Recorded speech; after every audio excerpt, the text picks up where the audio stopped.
live. Now it's time to be live. Hey, what's up, team? What's going on, everyone? Welcome to another night of a Crusade of Thorns, Camarilla, episode 5, wherein we find out some shit. But before that happens, I'm very excited to have you all here this evening with me and these lovely human beings all around us. I have announcements. First of all, thank you to our wonderful sponsors tonight, Tabletop Loot, Devin Rue, and of course, So Nerdware Games, giving us 10% off all the amazing Welcome to the Party loot you see when you click on that merch thingy below, including awesome A Crusade of Thorns merch as well, including of a character who will make an appearance tonight, I hope. Also, we are sponsoring, I don't know, I didn't write my notes. I always have like a little notepad next to me with like the 3 things I need to say before every stream, and tonight, I do not. Rainbow? Have that. Yeah, Rainbow Railroad definitely was where I was going next, and there was one thing after that as well. As you know, all of these streams are to support Rainbow Railroad. Rainbow Railroad is an amazing nonprofit that helps LGBT folks in communities in crisis around the world get out of those communities and live somewhere where they can live free. It's very important to our Welcome to the Party community, as well as we think an important thing in general, given the state of the world, or at least some particularly awful parts of it today. So we hope, if you think they're as important as we do, that you give a couple of bucks to them by clicking on the link below. Last but not least, I have an initial content warning this evening, beyond the one that is at the beginning of the stream. The Zoot Suit riots will have just started. I will be reading a news report in character that takes the words of a newspaper of that time and the mayor of Los Angeles at that time. These words could be seen as race baiting. I wanted to let you all know that before we go forward, that we do not condone this sort of language, but for the purposes of historical accuracy and that great term verisimilitude, we're going to be using them in order to reinforce the world that we're playing in tonight. So yeah, that's it. Let's go around and say hi to everyone, starting with Jeff right next to me here. Hey, Hope. Tell us who you are, what you're playing, what you're looking forward to. Jeff Holland. I'm playing Silas Blackthorn, the Bruja investigator, and I'm looking forward to seeing how quickly I can read through this recap of the previous episode. Nice. Okay. Nerdy. Hi, again, Nerdy Teddy Bear. I'm playing Celine, the Toreador club owner. And I'm just looking forward to night in general. Been excited all week. Me too. Kevin. Hi, I'm Kevin, and my name's, I don't know what a mute button is, and I'm super excited to teach you about how not to unmute yourself during a stream. Yep, and I'm really excited about the cat that's like shoving himself on my keyboard. I love it when that happens. It's fantastic. So my name's Kevin, by Sonic Kevin on Twitter. I'm playing Calvin, a Ventru financier and producer, and I'm excited about new opportunities. Do you like some new opportunities? M. Hi, I'm M. I'm playing Alexander, the Toreador chronicler. Off screen, I just had a meeting with Dr. Cross, or the day before. I don't know what kind of timeline we're on right now. Squidgy. Yeah. So I'm interested in hopefully bringing some information to the coterie. Mm-hmm. And last but not least, Leona. Hi, I'm Leona, aka the Lady Bedlam, and I play Audra, our Venture Enforcer, and I'm looking forward to the shit that's about to go down. It's about to go down! Yeah. Yay! Okay, so I do this every week, and I put somebody on the spot every week. It seems like Jeff is already self-selected into the telling us what happened last week spot. I am tired of us all just gawping at Kevin until he plunges. Jeff, what happened last week? Working from Kevin's notes, in a shorter fashion. Calvin, Alexander, and Ravi were outside the Moonlight Club when they were confronted by 4 priests, including one who had flaming hands, or glowy hands, who were members of the Inquisition, the Order of Saint Sebastian. But then Sable showed up, who was a chowder of Xander, elder of the gangrel, and extremely dangerous. At which point it turned into more of a negotiation. The priests got in their car, and they said they would investigate the Moonlight Club when we left. So we rest everybody regrouped inside the Moonlight Club, including Sable and Ravi. Calvin did some snooping and grabbed a logbook off of desk. We searched for clues, and then Alexander had the big push of the night, which was having a vision of the killer we've been tracking, who was a victim of the place, which, if you do not recall, just horrible, violent, mean acts for pleasure. Anyway, they were embraced on the brink of death. Meanwhile, Celine and Alexander stabilized the victims of the rooms. So, once we kind of got the priests to agree to take care of them, bring them to a hospital and such, we found a notebook in a locker that seemed to match up with the killer's timeline, and it had a passage from the Book of Nod referring to Lilith's role in saving Cain. There was also a hotel room key for the Georgian Hotel, so things started tying together.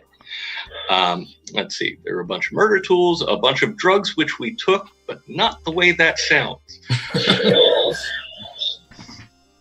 And a book of phone numbers. Calvin has plans to investigate later.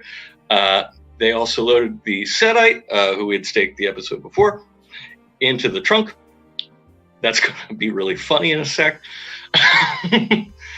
Calvin bought the club, and since it's in Robbie's territory, Robbie receives a sweet 15% of the profits. So we get deals everywhere. Let's see. Went back to the Andorro. Am I saying that right? I don't think it's fine. The veins of gold. So, yeah, on the ride home, we all heard a radio report about the Sleepy Lagoon murders that supposedly Mexican youths were being suspected as the culprits. And then a butter ad. Don't worry about it. They would only imagine. So Calvin promised to purchase a crate of the butter for Bruce, our driver. That better come back at some point. Anyway, as we drove back to the club, we started seeing a lot of fights and altercations along the street between the police and the Zoot Suiters and the Navy boys. So back at the Vienne, the Prince and Seneschal had left messages for Audra and Silas asking for updates. Sable and Celine had a conversation about the new prince. Celine convinced Sable that she was confident in Landerhaven's abilities. People fed at certain points. Silas, hi. I called in my contacts at the police and found out that the murders we heard about were likely set up, and the press that was just pushing the racism angle. So I also had my surveillance guy Kip sent out to scout the Georgian Hotel and see if there's any hinky rooms we should investigate. While my other guy, my big guy Moose, kept the Moonlight Club quiet. Moose, why not?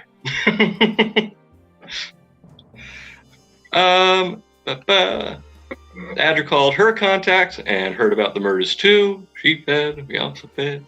Alexander sent a note asking his friends at the paper to ease up on the story and downplay any racial angle. He fed. Calvin called Sydney and learned that the florist that we were looking for a potential lead was not open. And then he had Sydney obtain the Moonlight Club. Okay, and since the Prince and Seneschal were out of town, we went straight to the Georgian Hotel to see what we might find. I met up with Kip, my scout, and we found out that one of the laundry rooms was darkened and locked up.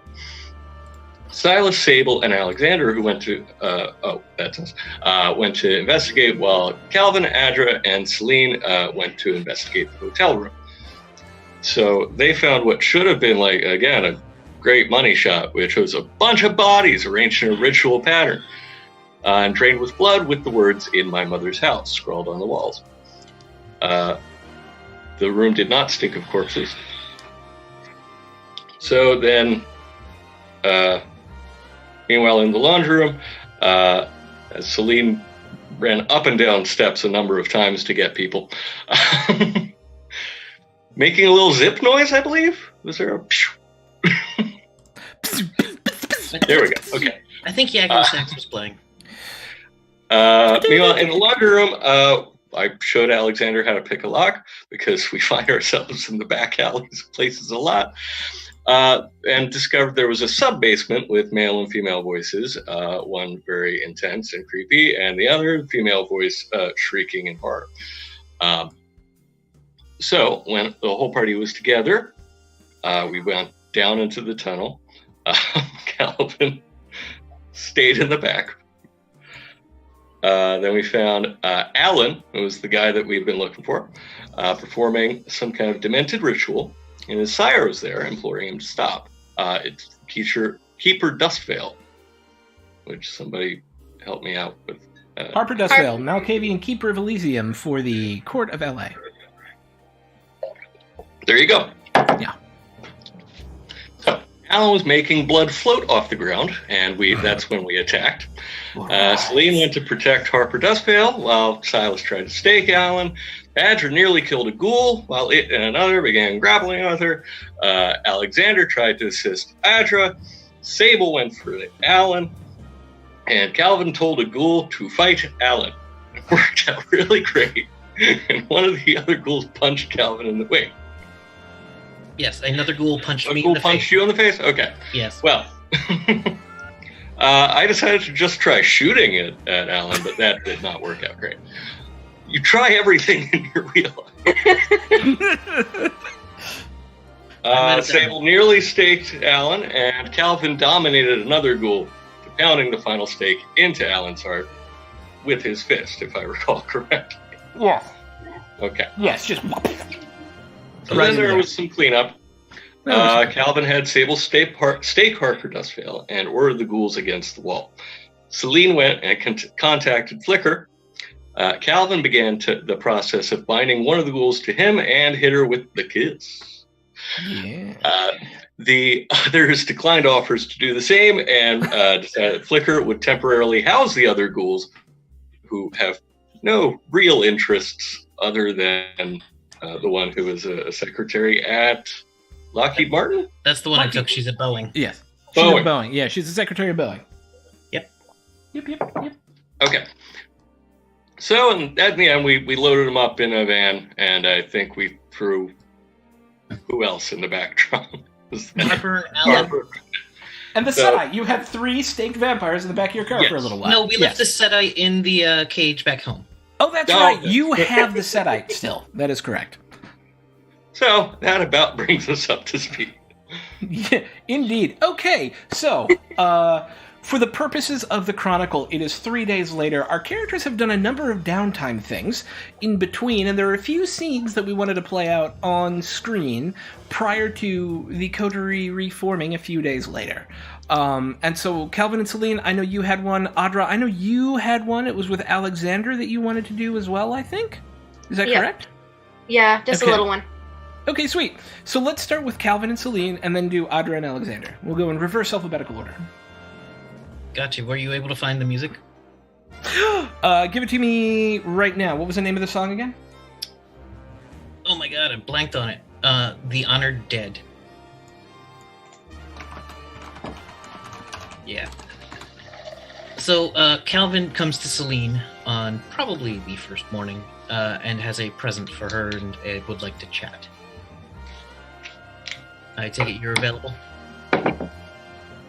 Alright, so he brings in what it looks to be a small cabinet, which is a Victrola record player. This one dates back to 1901, which was the year the Victrola company was officially founded. He says, Celine? Yes. Let me see if I can get this record working. This is a gift for you. And I'll explain in a moment, but I would like to get the record started. You know how ears are. You know even these walls have ears. I could find the Rachmaninoff. Do it. Okay.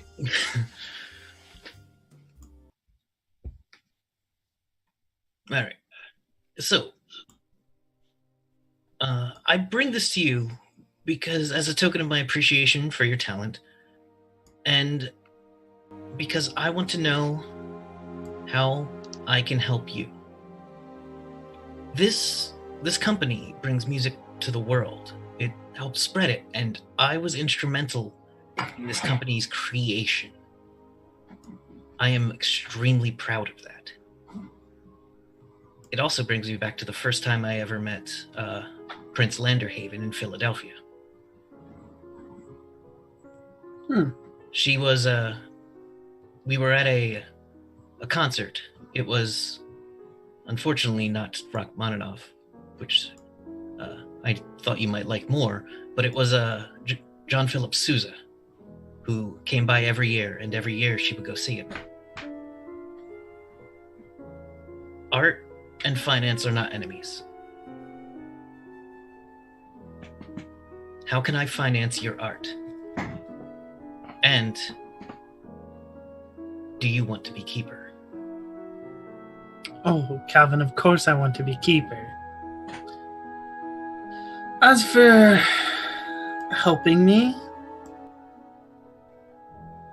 I need to know, do you have a project that needs an actress?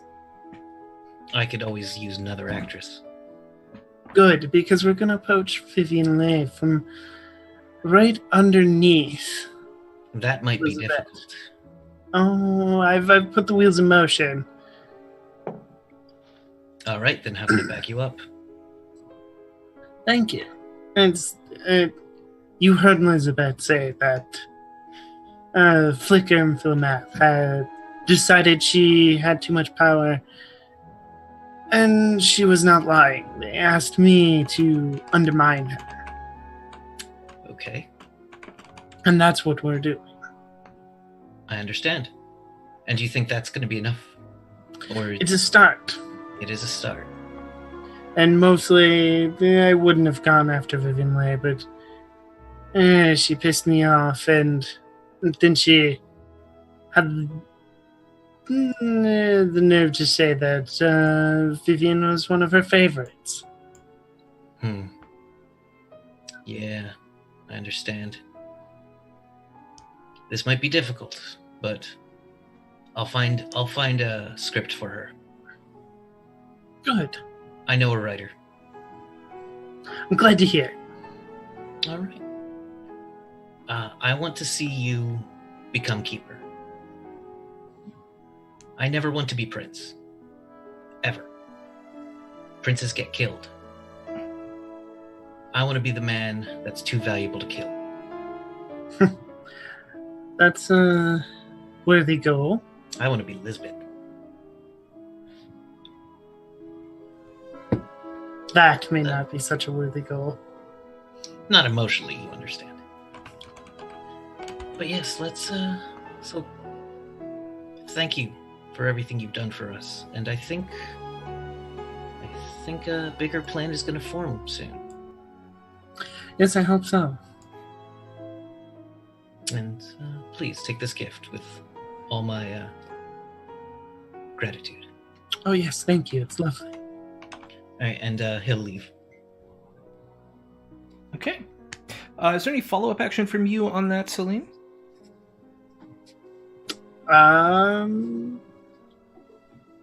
At the moment, I don't think so. Unless I'd just be making sure that John and Risa are ready to get Vivian in place to be signed and ready to go. Okay. Yep. It's going to take a little while. And you know what you have to do to make that happen. So there are things that must be done. But with that, we'll close the scene and go to Audra and Alexander. Thank you. And I think... Yes. Go ahead. I'll shut up. So, Audra's been hearing quite a bit from her criminal contacts about the Zoot Suit riots. She's been concerned from what she's heard from her criminal contacts, the news of, children and women getting caught up in the mess. She's heard just the worst things. And the news, she knows, is not saying the same thing as what she's hearing.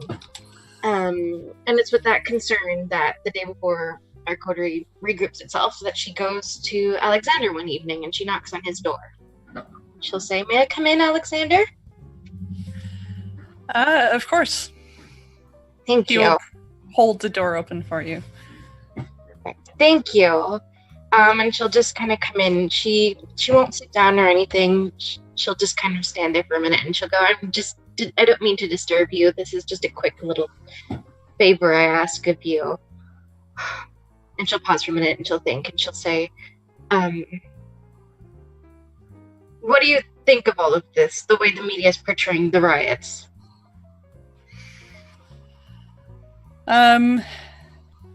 He's pensive. He's not ready to answer right away. But he says that, well, I don't like it. I don't like where I think it's going. I've been doing my best to try and curb a little bit of the violence with the newspaper, but it's not working. I'm not sure where to go with that. What do you think? That's upsetting. I was worried too, and I was hoping maybe, I'm not too sure what to do either. Maybe a report, an anonymous report or some sort, something that, tells a very different story from the way things are being reported. He kind of lights up at this point and nods and says, that could work. That could be a good angle. I can definitely get a story in, but what were you thinking? Honestly, I'm not too sure. It's driving me crazy, knowing what I know, and knowing that that's not what's out there as the truth. Women and children shouldn't be hurt like this. And that's the thing that's fueling me right now. I just wanted to come to you and see if you had any ideas, and I do intend to ask in court and places like that if there's anything else we can do to kind of to stop this. So I was just asking a favor. I don't know if we can stop it. I don't know if this is something that we can halt so quickly. I don't know how much the news will do, but I think we can start somewhere. An alternative, an anonymous source might be interesting. If you have any ideas, feel free to forward them to me, but I can discuss this matter with my own contacts and see what we can do. Absolutely. Whatever we can do to make a difference will help ease my conscience a little. And I'll see if I can put you in touch with some of my men on the ground and see if you want an insider look at how things are going. That would be very helpful. I'll make it happen. Awesome. Any other downtime activities we have not covered before we go into tonight? Curiosity. Yeah. Go ahead, Em. Go ahead. Okay. Oh, I was just wondering, the thing I mentioned to you, Thork, about Sable, would that have been a downtime thing, or would that be a now thing? It would be a downtime thing. How did you want to approach that? There is an Elysia tonight that Sable's going to be at. Okay. I guess prior to the Elysia, I would essentially just want to send Sable a message and say, looking forward to seeing you at the Elysium, hoping we can talk some more, kind of something like that. She'll just fire off her a note, basically. You will get a note back saying, looking forward to it. Perfect. Okay, sweet. It is 3 days later. I was gonna... Oh, yeah. Oh, sorry, Alexander. Yes, please. Okay. So I want to call a coterie meeting. Sometime early in the night before everyone gets busy. Yep. And this will be after I've talked to Dr. Cross.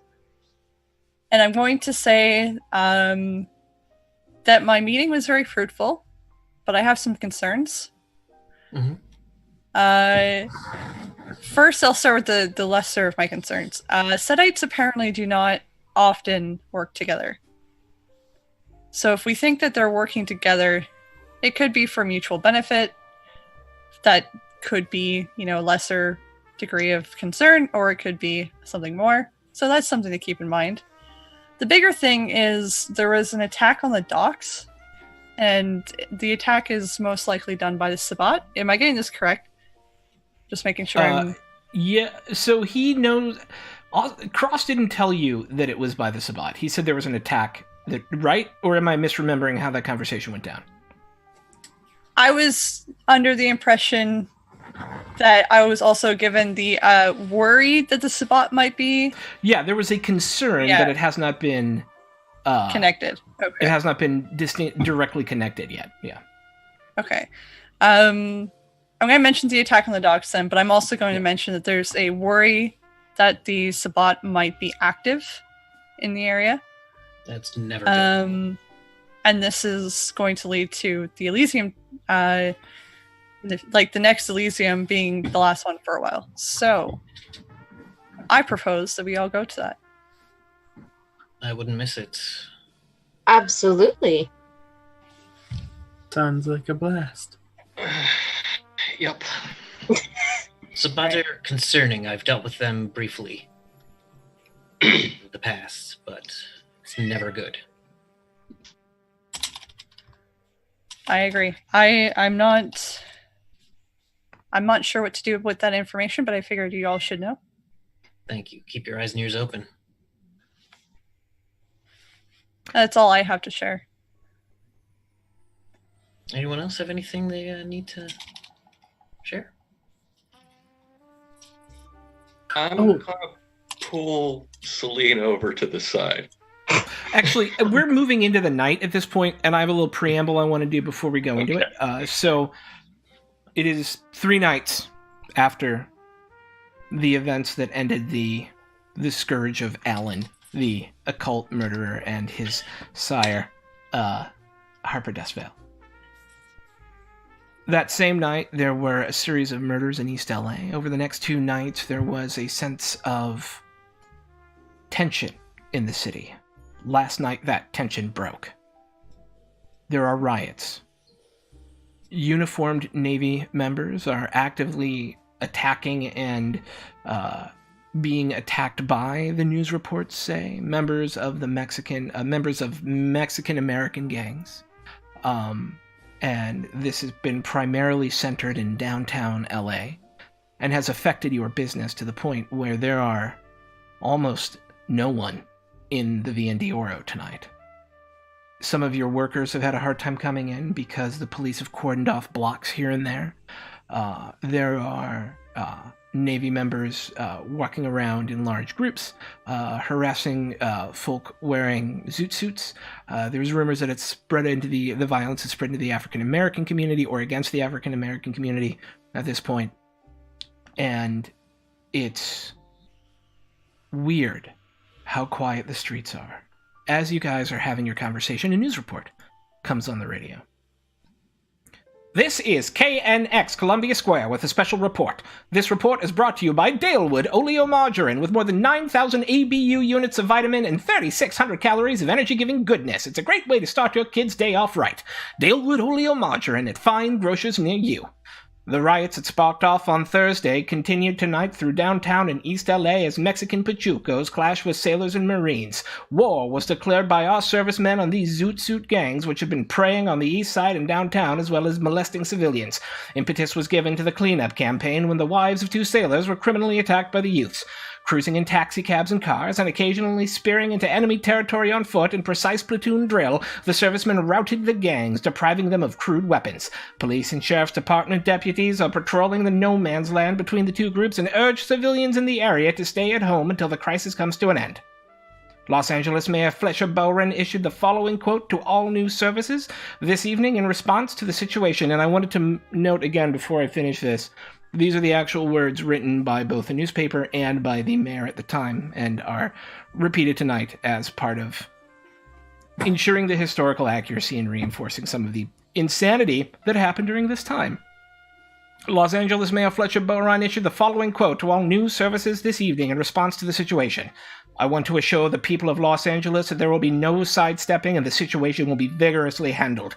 There are too many citizens in this community, some of them good-intentioned and a few of those whose intentions I question, who raise a hue and cry of racial discrimination or prejudice against a minority group every time the Los Angeles police make arrests of members of gangs or groups working in unison.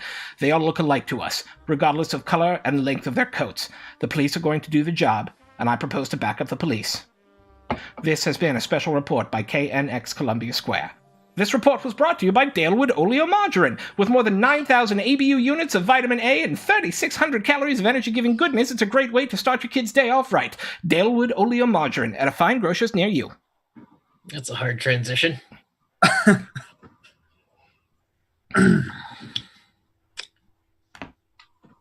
Where's the Elysium? Is it anywhere near that?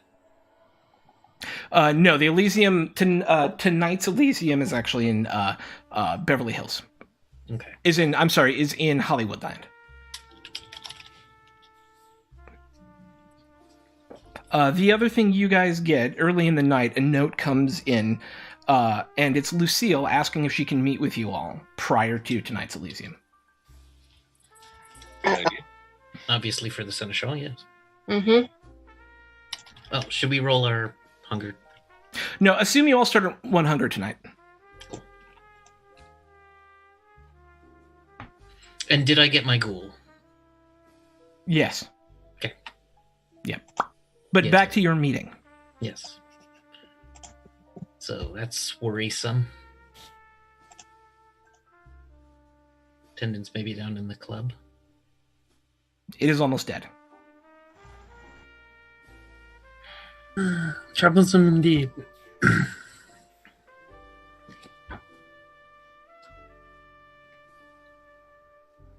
All right. I don't. Let's go meet with Lucille. She'll get there in about 20 minutes after you all finish your meeting. And she's got two other people with her, one of which the Toreador at the very least will recognize as Sergei Malenkov, who is a coterie leader out of kind of the coastal area. Hang on, I actually have the actual name of where he is.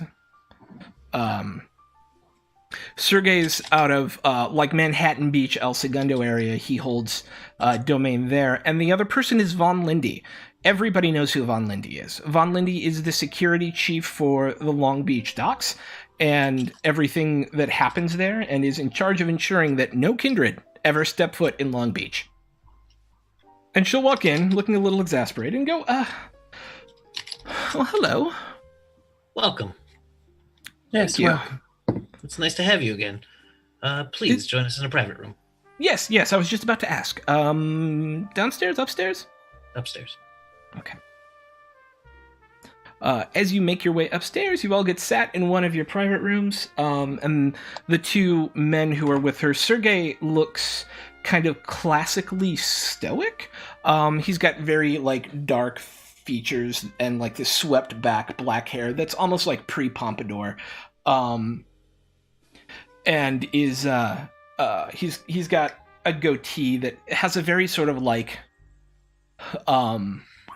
Trotsky-ish feel to it. It's very bushy, but it's black, and it kind of comes down to a point.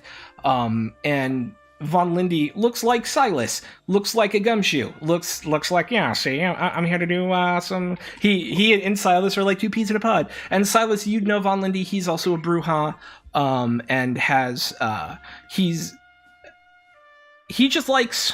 He likes a good mystery, but more than that, he likes to knock heads together. That is why he took the assignment he has and why he enjoys it so much. Yeah. But she'll sit down and go, hello. How are you all? Doing well, thank you. What can we do for you? Well, first, I wanted to say thank you, again, in person to all of you, for the work that you did, as regrettable as it was. You have shown your merit to the Camarilla, and are trusted by us as people who know how to get things done. You've really proven yourself over the last week or so, and I wanted to say thank you for that. Which means everybody take an extra dot of Camarilla status. Increase your Camarilla status by 1. We're faced with a couple of problems. And just given your ability to solve them, I thought maybe I would share some of them with you. First up, you won't be seeing much of the prince. In fact, you won't be seeing much of any of the leadership for a little while. By which I mean, you none of us will appear in the same place as any of the other ones of us for the next little while, as a security precaution. Should an Elysium be held after tonight, only one member of the court will appear. Meetings will be held remotely by phone or telegraph, and we are calling off all except one weekly informal Elysia, and then formal Elysias have been permanently canceled until such time as the crisis that we are currently in is over. By crisis, I think you probably think I mean this riot that's going on outside, and that is part of it. But there's more.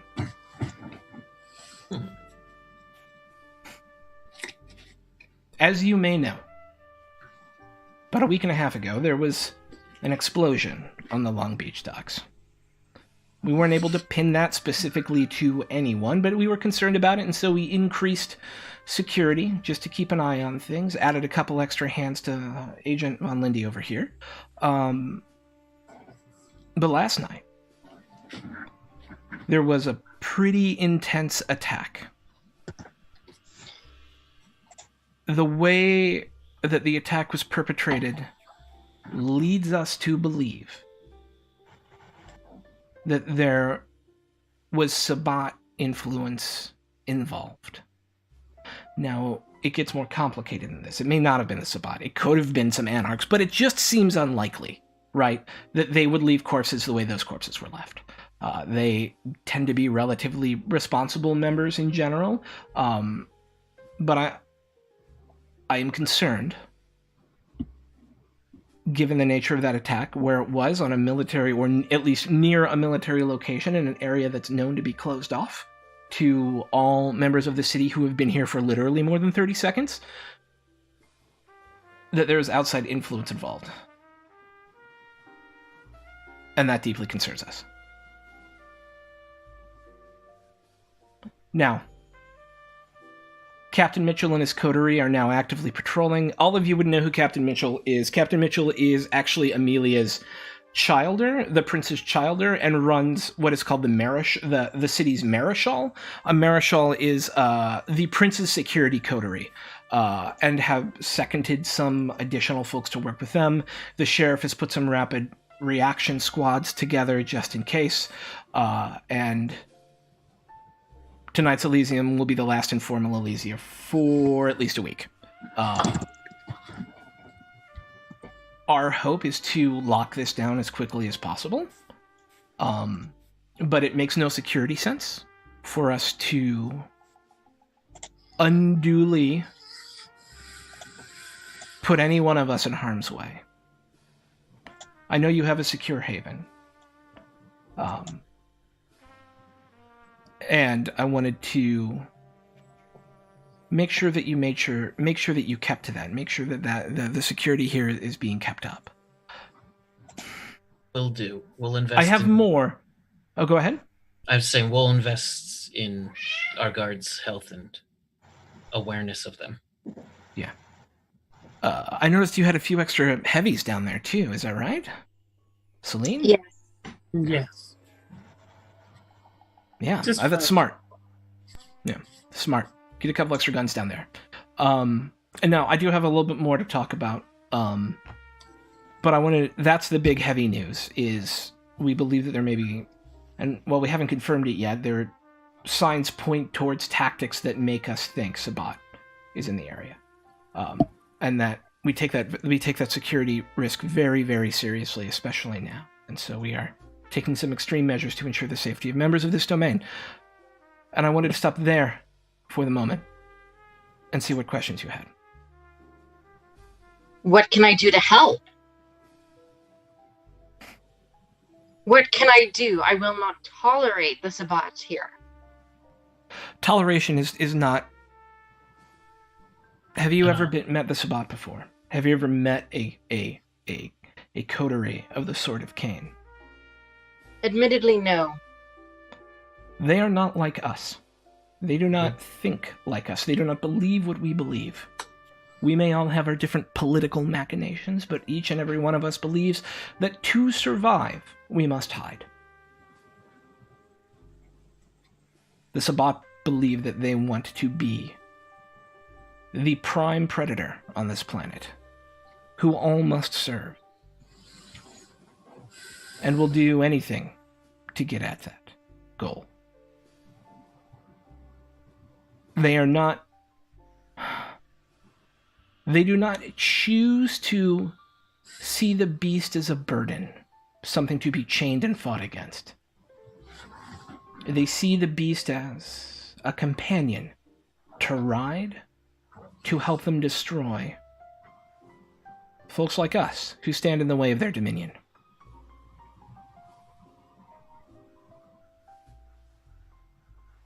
They don't negotiate. They see people as cattle. Yes. They are the worst, and literally, I don't know of a thing worse than the Sabbat. Nope. I've fought them around the time of the Civil War. It was dangerous, and it nearly killed me several times. Yeah, I'm not surprised. I'm surprised you survived. I was clever enough. Your coterie is not a war coterie. I couldn't expect you to fight. That doesn't make a lot of sense. Silas and Audra, you're both very handy in a fight, and I know that. But you're not exactly built to go out as a team and smash heads. And so no one would ever expect that of you. What we would expect is you to do your best to ensure the security of your domain and of this portion of my domain, which is why I'm the one having this conversation with you. And in doing so, should you see something and you are able to stop it, stop it. Should you not feel like you are well enough equipped to do so, Von Lindy here and his guys can help out. Thoughts?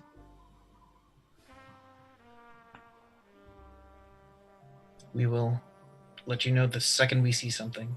And remember, group, loose lips sink ships. Curious about any other activity on the docks. Say, gang activity.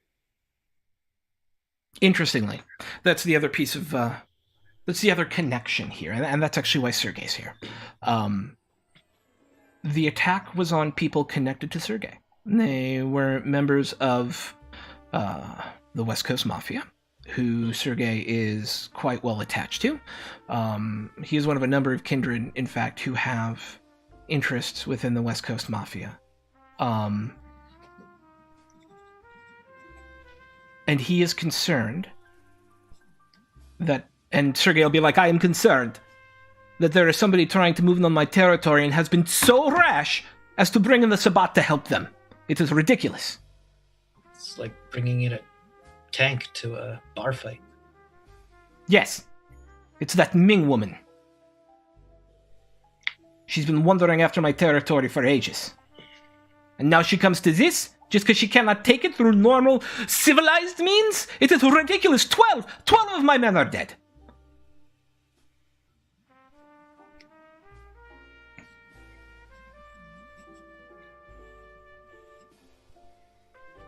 Do we have any other suspects? If not,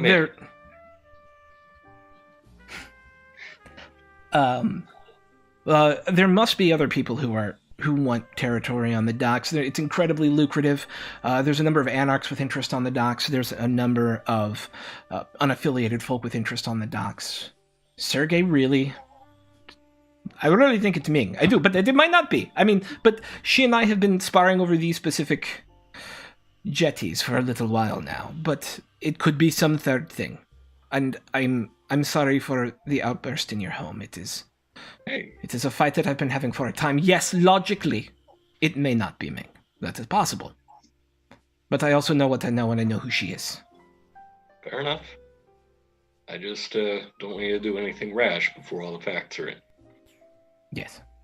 I don't know. That's actually one of the reasons why I came. I was hoping perhaps you could look into it. Perhaps you could go see what you can find out. It's been the trail may be cold down at the docks, but perhaps you could go see.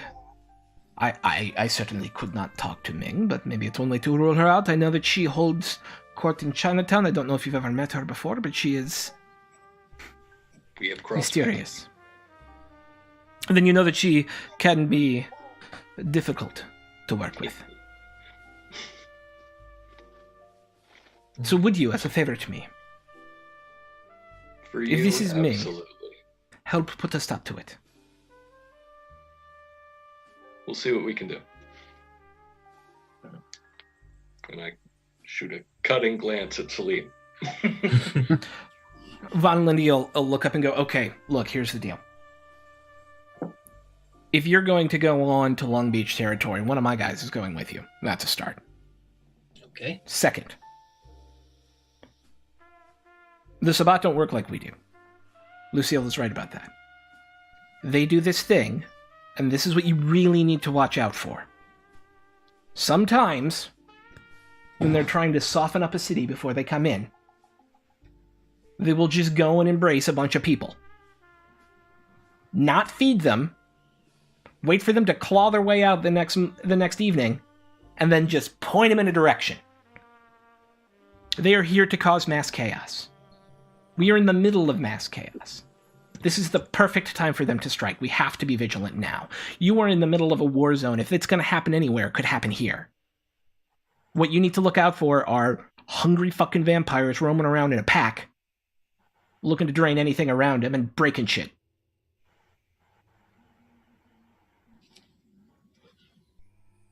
All right. So is there any good news? In this situation, one of the tenets is that only the prince can declare a death.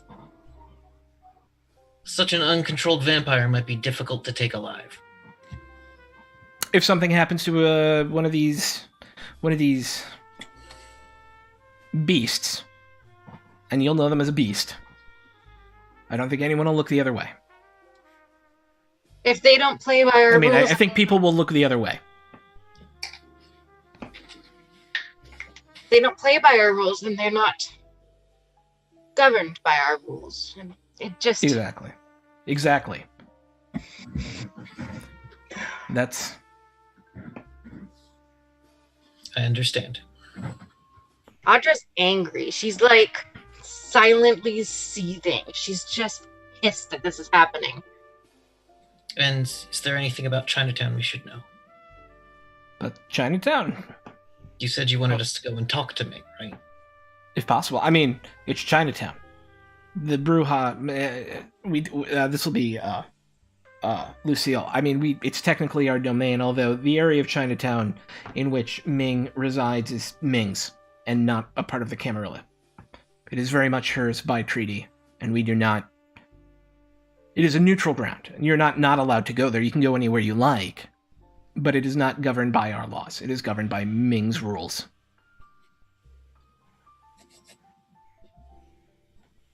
Ming controls her own territory. Excellent. Good to know.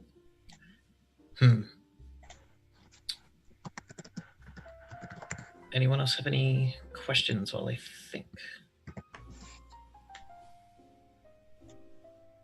The other guy who would make us bring with him. Lindy, who else would you make us bring with?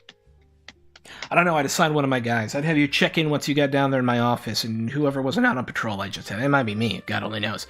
But whoever's not out on patrol right then, I'll send with you guys. All right. Okay. We're through the looking glass a little bit here, people. We'll look into it. I do not know what results we'll find, but last time we went looking, things got hairy. Let me check my notes, make sure there wasn't... The last 3 times we went looking into anything, things got hairy. Are you all going to Flicker's Elysium up in Hollywood tonight? Yeah. Yes. Okay. Obviously, I'm not going to be able to make it. The sheriff's going to be there. Just keep an eye on Radiant. Radiant seems to think all of this is Anarch bullshit. She seems to think the fucking riots are the Anarch. She's gone nuts. And I get their security concerns. I get that they want to make sure that the Camarilla is safe. but it feels like they've gone off the deep end a little bit. So just, watch. If they happen to go batshit, don't get in the way. No. Because I don't think you could stand up. No, thank you. But, report would be good.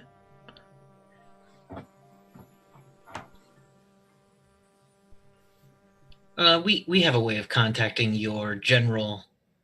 Yes, here's gives it to Silas. Here's a number for me that you can at least get a message to someone who can get a message to me. Excellent. Are we worried about the Elysium being attacked?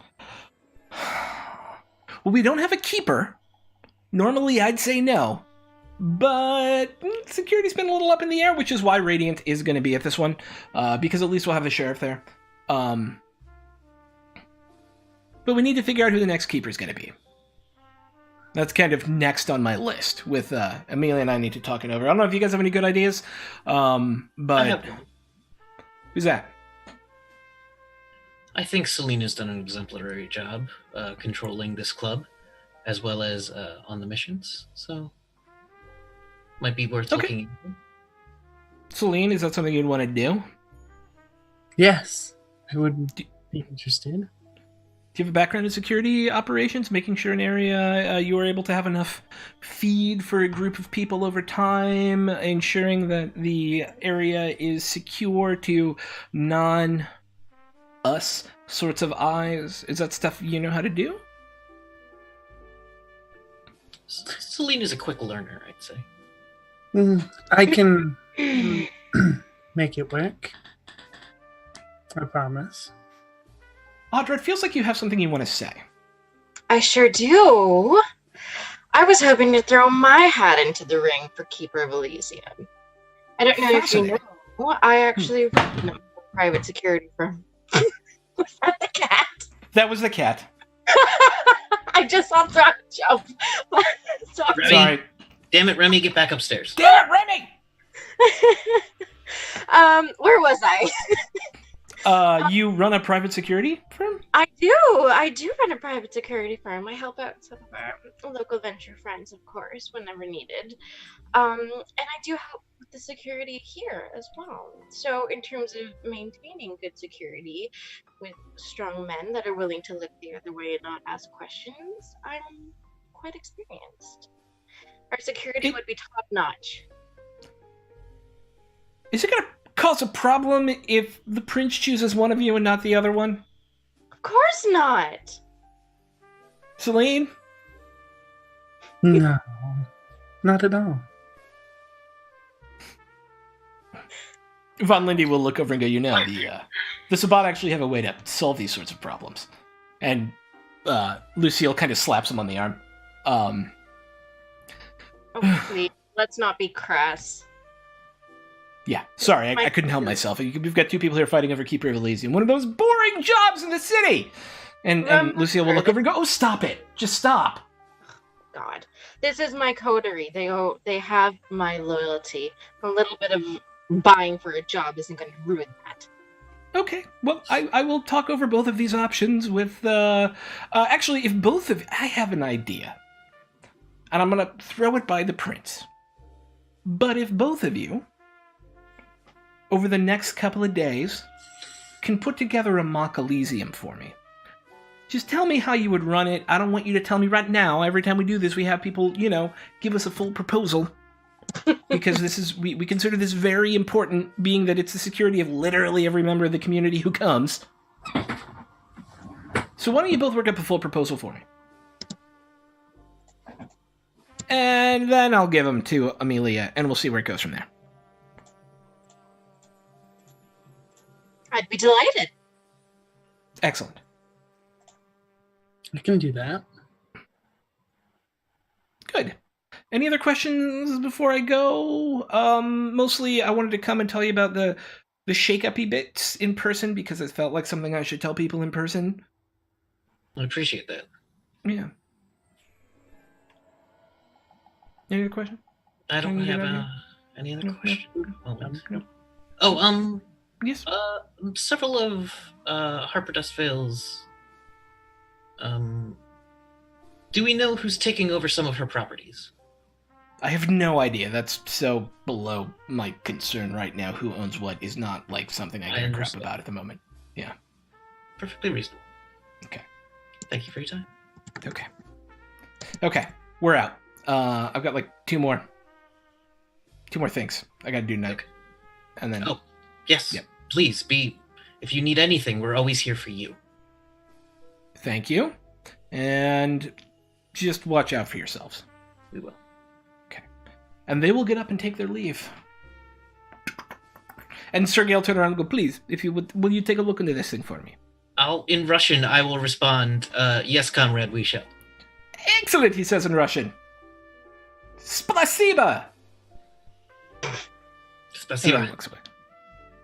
I know that word in Russian. It's the only word I know in Russian. The only word I know in Russian is soup. Soup? Is soup a word? Yeah, it's soup. You know what it means? Soup? Soup. Nice! Okay. And with that, they leave, and the scene is yours.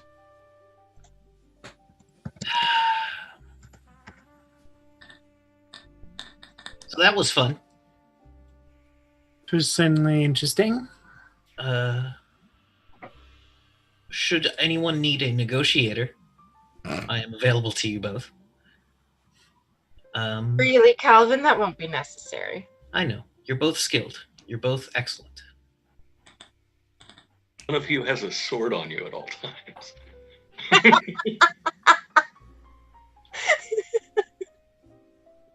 How do we know they don't? Call it a hunch. Yeah, true. But please, I know you'll work together to accomplish the goals, because... Alright. Does anyone have anything they want to bring up before we head to Elysium?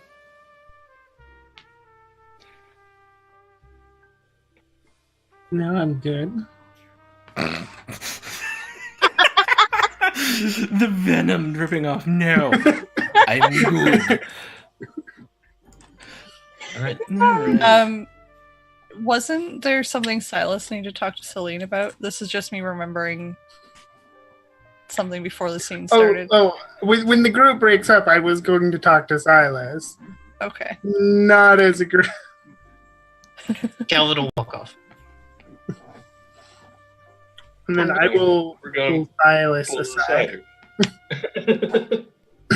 Silas, please tell me that you have not dug us into a very, very deep hole. I thought it was a pretty shallow hole at first, but now there's explosions. So I'm not above backstabbing, but perhaps we should not be inside when they talk to Ming.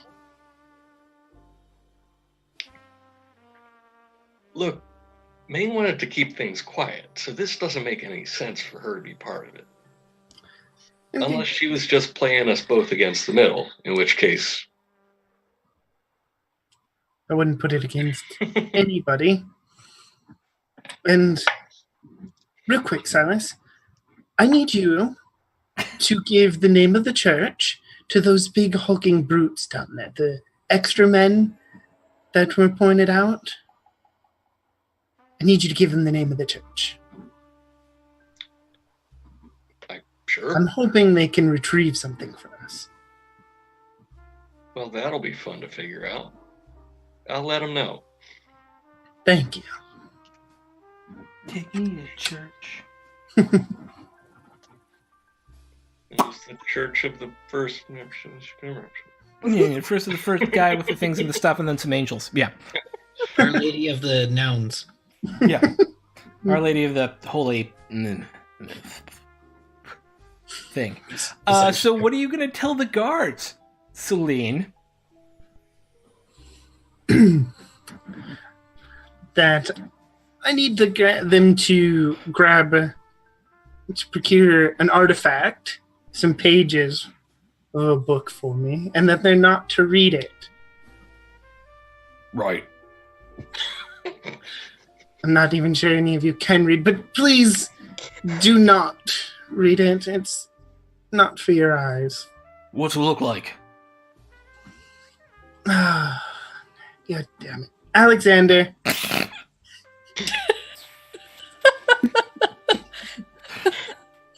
Oh, I see. It's that book. What other book could it possibly be?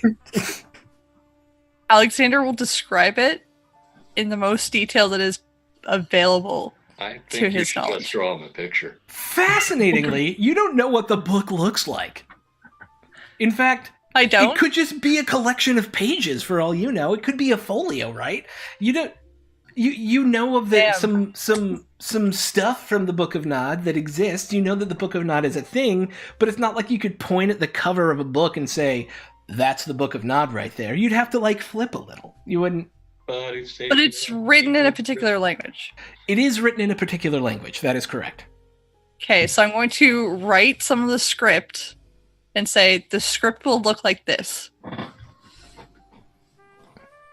Okay. Look for a book that's written in this language. It might just be a collection of papers.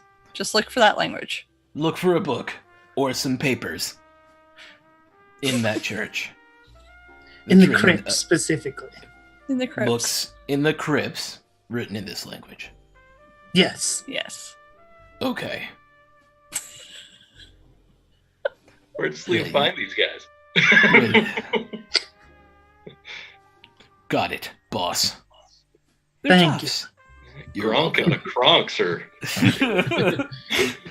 Let's go do this thing, guys. Roof, roof, roof, roof, roof, roof. And the four of them walk out and in a very toughy fashion. Let's go That'll back to go well. birds. Yeah.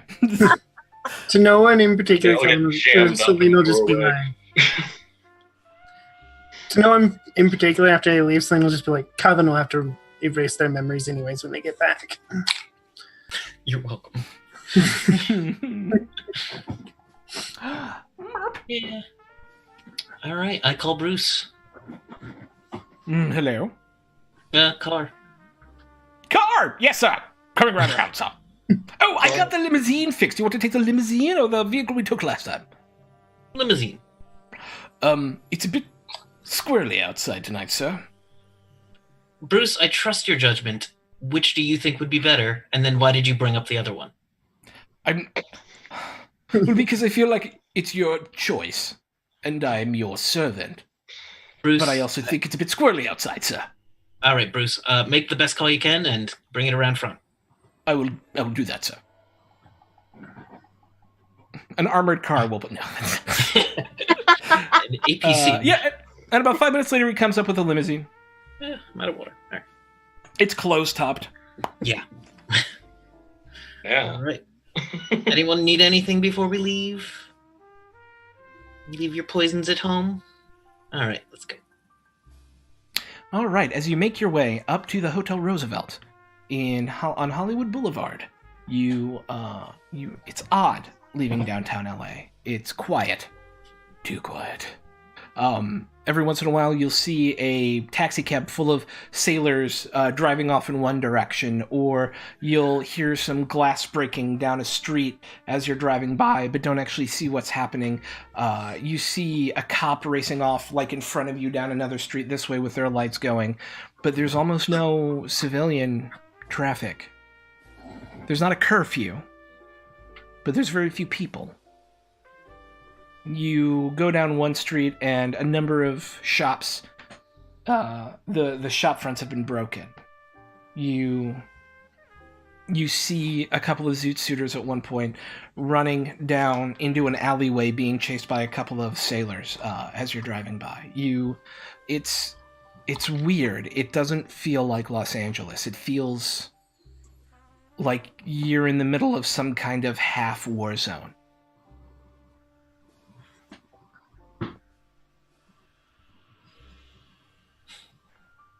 But soon enough, all of that is erased as you find your way into Beverly Hills and up to Hollywood and the glitz and the glam of Hotel Roosevelt, divorced, it seems like, from the world you just left behind.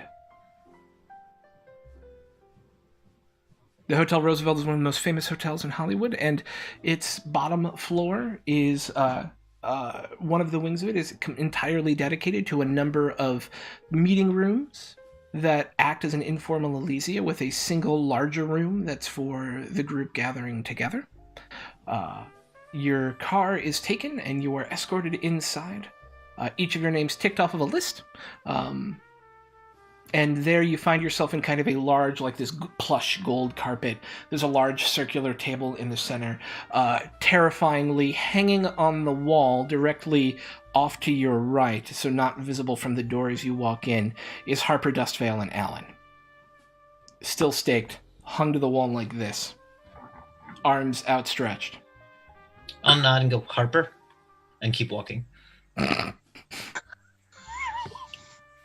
In the room that is of note to you this evening, of folks who you would know, is Radiant. And then the Ventru Whip, Matilda Pembroke. The Toreador Primogen Philomath. Of course, Flicker's here, because it's her Elysium.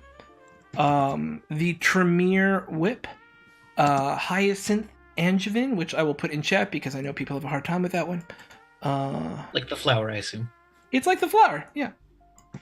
What was the last name I was having a problem? Yeah. Yep. Regina Wynn is oddly is oddly here. Not normally one who comes to these sorts of things. And who else? Let me go through my list. Who's Gustavo Regina? Regina Wynn is the Nosferatu Primogen. Hyacinth Angevin is the Tremere Whip. Also, coterie leader Gustavo Dominguez, who runs the kind of mixed coterie that's up in Pasadena, and Captain Mitchell, who is the prince's childer and head of her security detail, along with a number of other people as well. But those are the primary, the biggest of the wigs who happen to be there, who happen to be here tonight. Excellent. You also notice Jeremy McNeil is here. Jeremy McNeil is one of the noted leaders of the Anarch movement within LA. You have not run into him yet, I don't think. I've probably heard the name. Yes, everybody has heard of him. You would be hard not to know.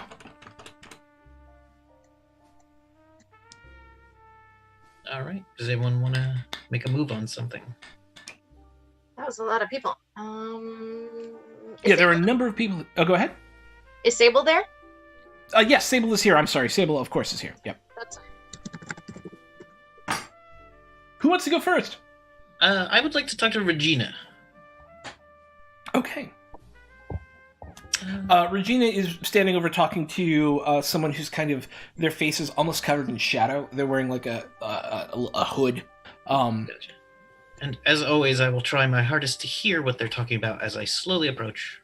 But I'm not great at it. Regina seems happy that her brother was found. And that a new, that the coterie that did it has been formally accepted into the Camarilla, and she highly approves of that. Oh, good. And that we should treat those who are good to us and be good to them as well. Especially after what we did to three of their sires. Interesting. Regina, I'm so happy to hear the positive news for you. And oh, hello. Hey, hi. Yes. Wonderful to see you again. I'm glad you were listening in on my conversation, Calvin. I'm sorry, I just had heard the scuttlebutt. But you know me. I was literally just saying that as you walked up. Oh, really? Amazing. Yes. I just have that luck sometimes. I'm sure. How are you this evening, Calvin? I'm doing quite well. I was wondering, is there anything you might need? Something for which I might earn a little boon? A new Davenport in my haven, perhaps?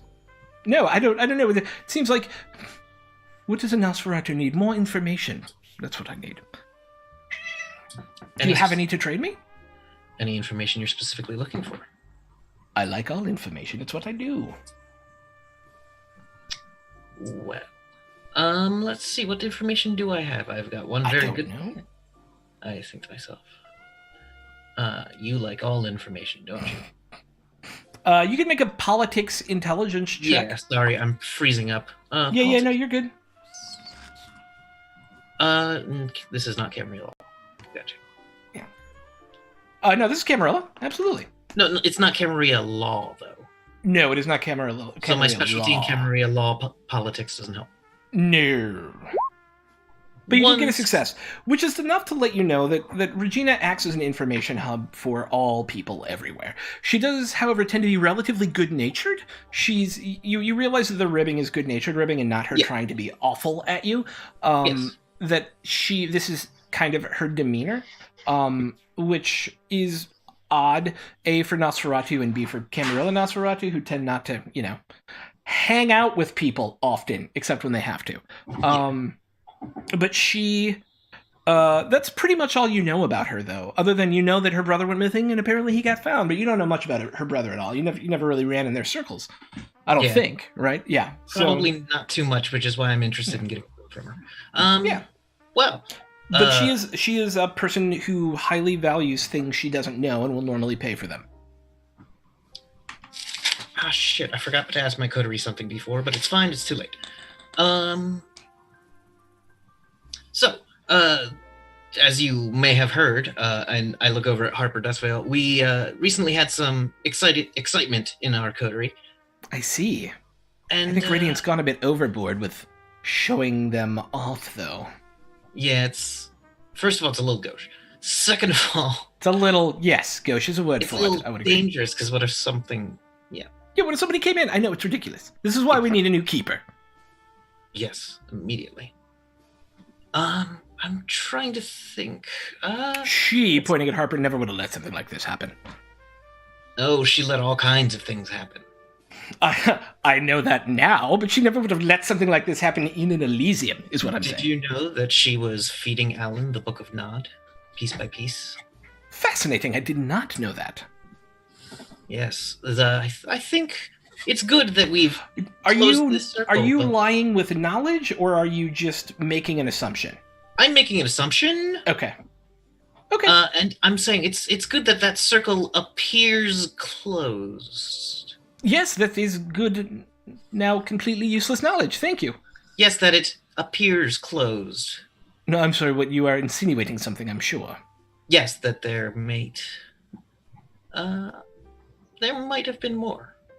I have a couple of other things to look up. Have been more Book of Nod things, or more people interested in it, or more what? You know what? I'm not sure at the moment. I'm sorry. But...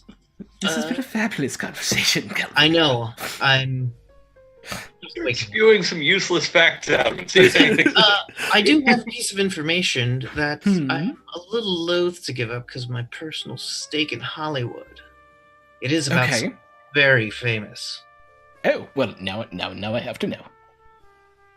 Well, are you familiar with a director named Howard Hawks? He's a director and a producer and a financier. He's very famous, of course, Kelvin. Don't... I believe that he was spotted at the Moonlight Club a number of times. I haven't heard much about the Moonlight Club. What is that?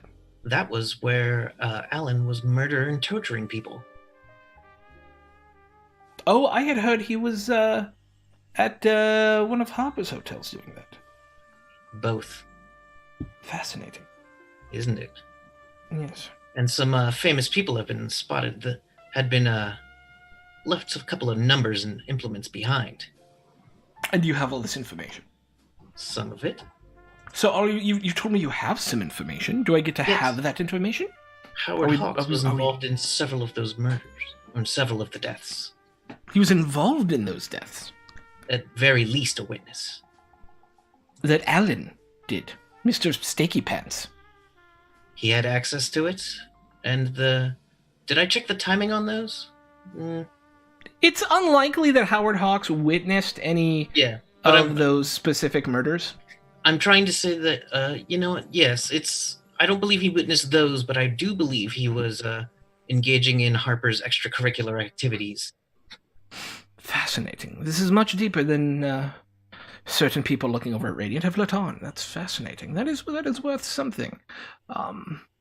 The Howard Hawks thing specifically is worth something. So, Yes. this Moonlight Club, what kind of club was it?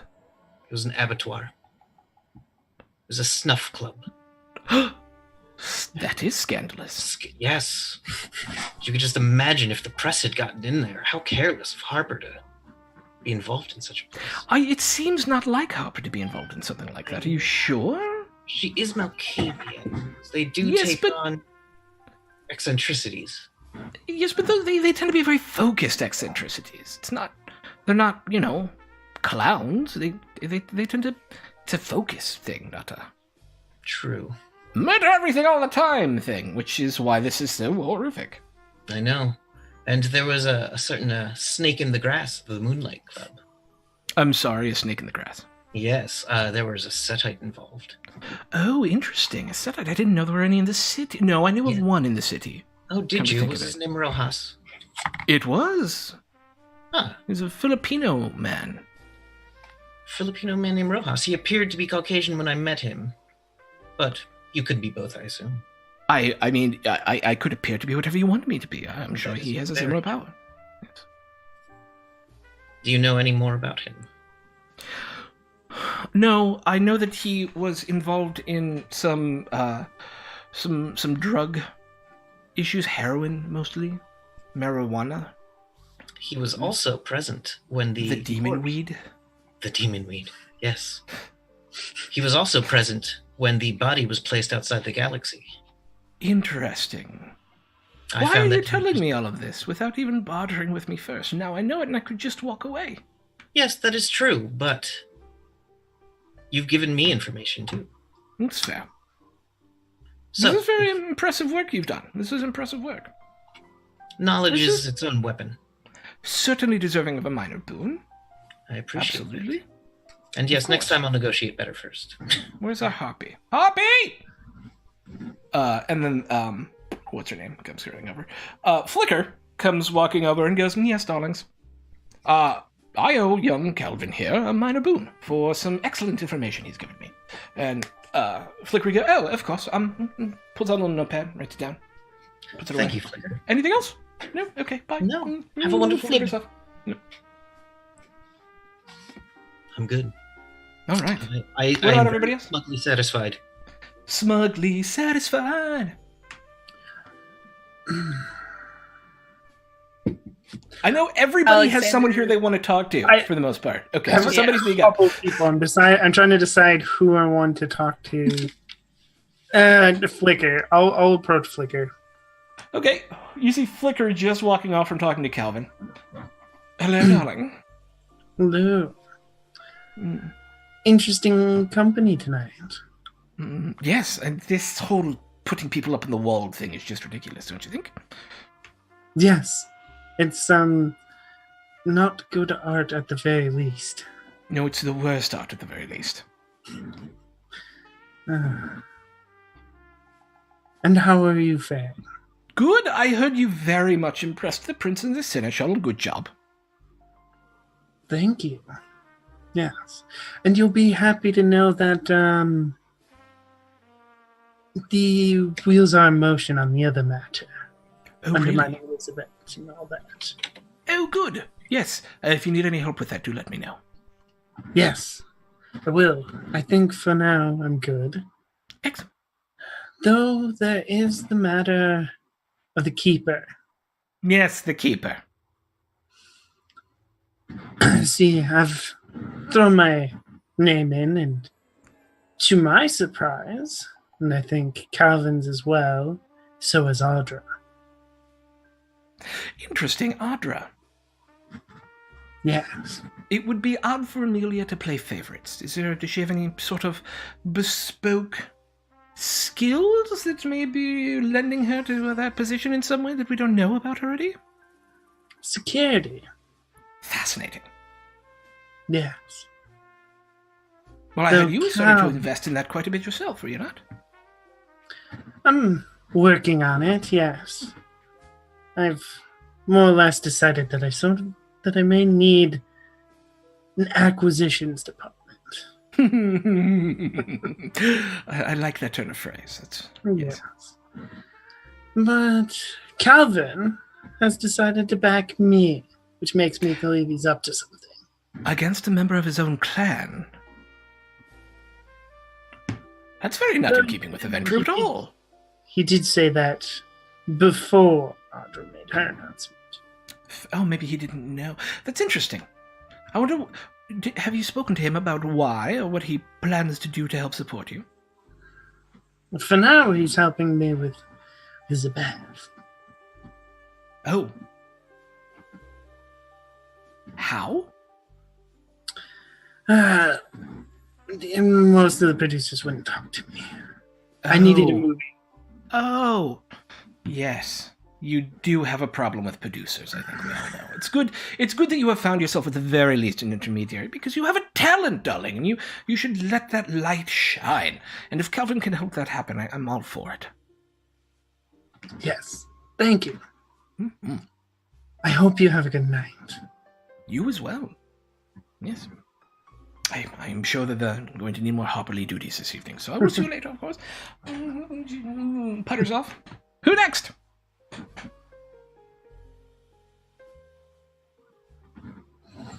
I need to talk to Hyacinth.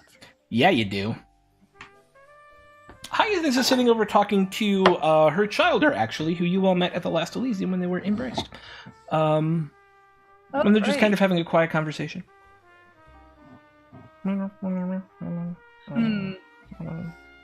Alexander probably will wait a moment to see if it ends naturally before going in. No, they seem pretty focused on each other's faces. Okay. Your noises are distracting me. Sorry. He's going to politely as possible, interrupt and name drop Dr. Cross and say that he suggested that you might be interested in these notes. Oh, yeah, please sit. Sit. Come, hi. I don't think we've been formally introduced. I'm Hyacinth. Who are you? Alexander. Nice to meet you, Alexander. Oh, I know you. You're with that coterie that helped out with the wall. With the wall. Yes, though I did not suspect it to be on display tonight. Yeah. I'm pretty sure that was Radiant's idea. Perhaps. Yeah, so, yes, Dr. Cross told me you might come looking for me. Yeah, he said that you might be the perfect person to talk to, just because of our potential mutual interest in kindred and our history and just everything to know about us and the occult. Oh, so like vampiric lineage and all that sort of stuff. Yeah, it's a personal interest of mine. I'm a bit of a chronicler. To begin this I don't want to use the word relationship, but that's the only word that's coming to mind right now. No, that's good. Yeah. No, it's okay. Off on a positive note. Excellent. What is your study? What is this? What is it about? She starts flipping through. Oh, Old Enochian? This is not his text? Is this not his text?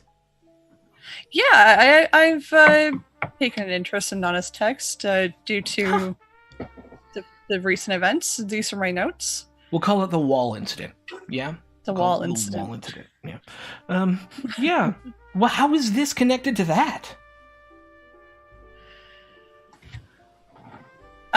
Alexander's going to lower his voice a little bit and say, well, there is a little bit of a... I suspect that Alan, pointing in the general direction of the guy on the wall, I still can't get over the fact that they're pinned up there. He might have delved a little too far into the text. And so it sparked my interest due to everything that happened with the wall incident. And so, well, what do you mean by delve? Interesting. I'm very appreciative, and of course, thank you. I'd love to look at these. I don't have anything to give you in return. Let's just say that I might come calling for information in the future. That's absolutely fair. This is fascinating. When you say delve too deeply, what do you mean? Like, he went crazy studying it? Something like that. Alexander's hesitant to give too much information. Let's just say that he was inspired a little too heavily by these texts. Okay. I have never heard of anyone being inspired in the way that it sounds like this gentleman was inspired by the Book of Nod. That's fascinating to me. It's not known to be some cursed. Maybe I wonder if it's. There are those amongst our blood who take a hyper fascination to the point of unhealthy fascination. It can be a drawback of the kindred condition, and I wonder if that's what happened. Perhaps. Could you tell me a bit more about this hyper fascination? Well, it's known to be a bane of not to be too uncouth, but of your clan as well, right? Where sometimes if things go a little wonky, you hyper focus on something that you find incredibly beautiful, and it helps calm you down, helps bring you. Oh, back I to see. Earth. I must have misunderstood what you meant at first. That makes more sense. Yeah, but then there's sometimes that manifests more acutely, and not just in members of your bloodline. And maybe it was that. I don't know. I wish we could ask him some questions. Oh, I do as well, but I'm afraid that getting to the point of asking those questions might be dangerous. I mean, we could try and steal the body. I'm sorry, can you repeat that? We could try to steal the body. Oh, man.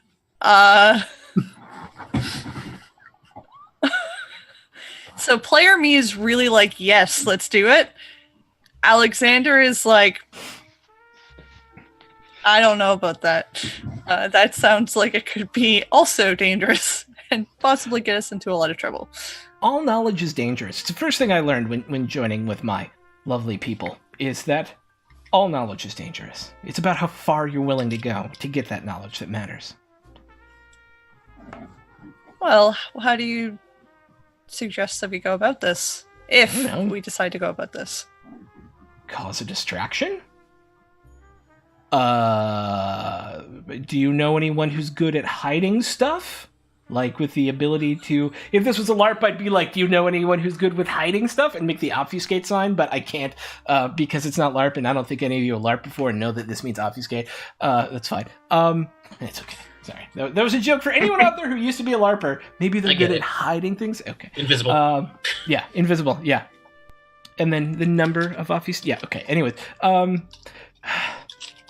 Do we know anyone who could do that? I mean... Do I? I don't know. Do you know anyone with a good level of obfuscate? I don't. Like, M does not. Does Alexander? Because I probably forget. I keep forgetting that. No, Tremere do not have obfuscate. That is correct. What if we asked Regina? Would she be okay with this? I don't know. There's only one way to find out. Okay, do I know how much, like, if Regina's against this, do I know how much shit I'd be in? Can I make weigh the politics risk plus intelligence check? Yeah. Okay.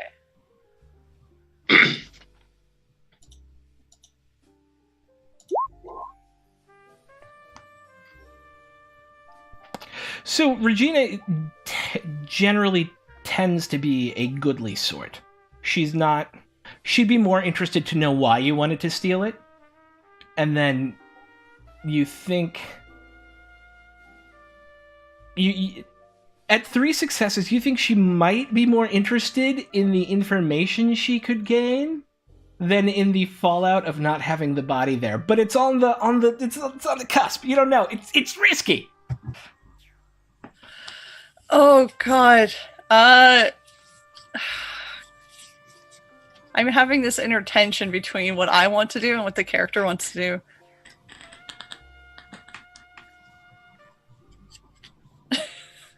We can cut back. We can cut to a different scene and cut back. Yeah, let's do that, because I'm going to fill in my notes and then think about it. Okay. Who I know? So we've gotten a Calvin, we've gotten a Celine, we've gotten an Alexander, Audra, and Silas. By all means, I still don't really know who I need to talk to. No problem. Audra has 2 people on her list that she would like to visit. Hit it. First one being Matilda Pembroke, the Venture Whip. Yes. Should I do a politics check to see how my relationship is with her? Yeah, go ahead and make a politics. Intelligence, politics, intelligence. With actually politics wits. Politics wits. Yeah. If only Ravi was here. If only someone had his phone number. If only someone knew how to get a hold of Ravi, which everybody has his phone number. Whatever. It's not my call. I'm just a storyteller. With one success, you would know that she's a climber, but she's a venturer, so of course she's a climber. She's a little jealous of you having so much access to Amelia, but not like ruinously jealous. Mm. Yeah. Okay. Okay, perfect. She is going to approach Matilda, and she's going to say, "Matilda, darling, it's so wonderful to see you." Oh, it's good to see you too. What can I do for you? Well, we have a vacancy, don't we? Oh, I know. I was hoping to fill that vacancy, and she's looking over at Herbert Dustville hanging on the freaking wall. Yes. I was wondering, maybe, if you had any tips. I've been told to put together a proposal for my own Elysium. I'm looking for a little bit of advice on how best to do that. I would tell you one step further. A smart proposal has, backers. People who believe in your ability to be the keeper. Political support. It is just as important as any plan in something like this. I see. Anything else you've got for me? Oh, you know how politics works. Favors for favors. Of course. And if you tell me more, you get a favor too. I don't know. What else can I tell you? Find some powerful people to have your back. What about you? Do you have my back? What do I get for having your back? A good word in with Amelia. Make a charisma, politics charisma. Okay.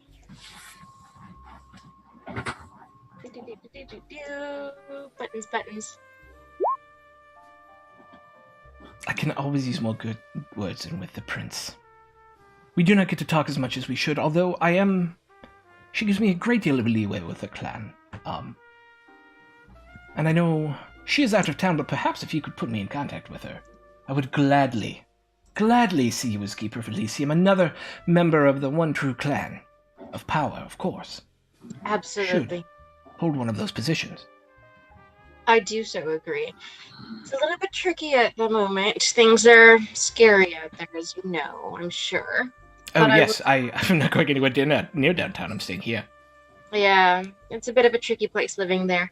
But I will do my absolute level best to make sure to let Amelia know to have a chat with you. Thank you. And thank you, darling. Yes, of course. And that's all she has for her. Sweet. And then she's immediately gonna seek out Sable. Oh, okay. Hey, I forget how I roleplayed Sable before, so, Give her to me however you want. Hey-o. Into her? Oh, she was a little into you. That's right. She was a little into you. Yeah. All right. Yeah, I forgot about that. That's actually true. No, I'm remembering now. I was hoping you were forgetting, but that's fine. No, it's fine. Audra. I can roll with it. Okay. All right, Sable time. Sable. Hey. Hi. I want to talk to you. Can we go somewhere quiet? With you? Yes. Gosh. Sable. As you know, there are a couple of side rooms as well. So you go into a side room with Sable. Perfect. She's gonna kind of be very pensive for a moment. She's thinking, and then she turns to Sable and she goes, "I have a couple of things to talk to you about. What's going on? I do want to take you up on your offer. I want to learn more. I want to improve my skills, and you made me a good offer."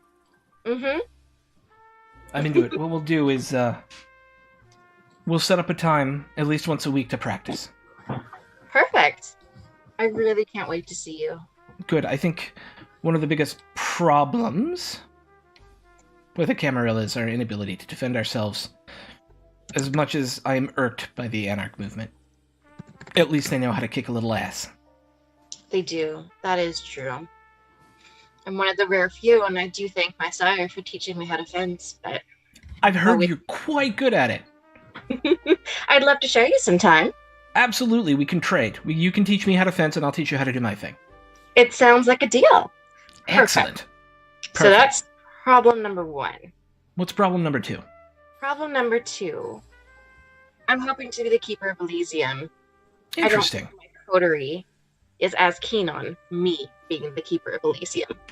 So, that's interesting. One of the problems, of course, is if your coterie isn't behind you, why does anyone else think you could have the political will to do it?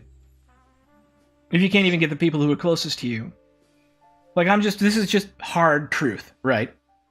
Like, if the people in your own coterie aren't for it, and maybe you shouldn't lead with that when talking to other people about this. Mm-hmm. I trust you more than I trust others, though. I find that fascinating, being that we met, 4 days ago, but okay. I have a good feeling about you. What can I say? Okay.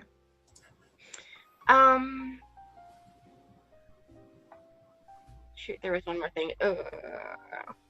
But if you're really looking to do it, of course, shoring up political support, important. Proving that you can actually secure a location, very important. And having your coterie at your back is...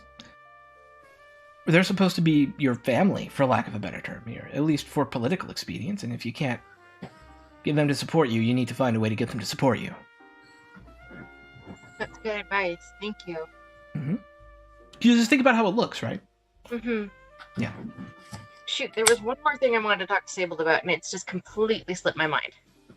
If we do not get to it tonight, we can retcon it to say the conversation happened. You can DM me. Yeah. 100%. Okay. No worries. Mm-hmm. All right. Yeah, okay. We'll call it good for now. Okay.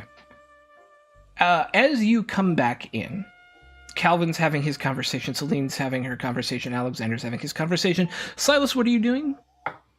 I am having small talk with a group of people because everybody loves cop stories, while keeping a side eye on Alexander's increasingly weird-looking conversation over in the corner. I like that. There we go. Okay. Alexander, we're going to come back to you for just a second. What do you think? Oh, no. All right. I need to gauge what Alexander knows about people before I can decide. Okay. Now, Dr. Cross said that he might be the one to kill them. Right? Yes. That he would have to be the one to kill them, indeed. Do I know, based on what I know about him so far, if he would let us talk to them before they die? Camarilla protocol would say that's not his call.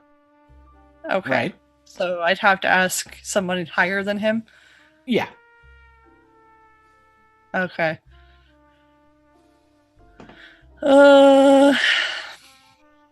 Now, second question. Do I know how much chaos this would cause if suddenly the body goes missing? A lot. A significant amount. Yeah. More than a little. So, yeah, M wants to do it. M is like, yes, let's do this. This is best. But Alexander is like, it's too risky. Well, here's what I'm saying. Okay. Yeah. If Alexander starts off with this is too risky, Hyacinth will be like, wait, we don't have to do it here. I highly doubt they're going to murder them here. That would probably flare too many tempers to be safe within an Elysium. We just have to find a time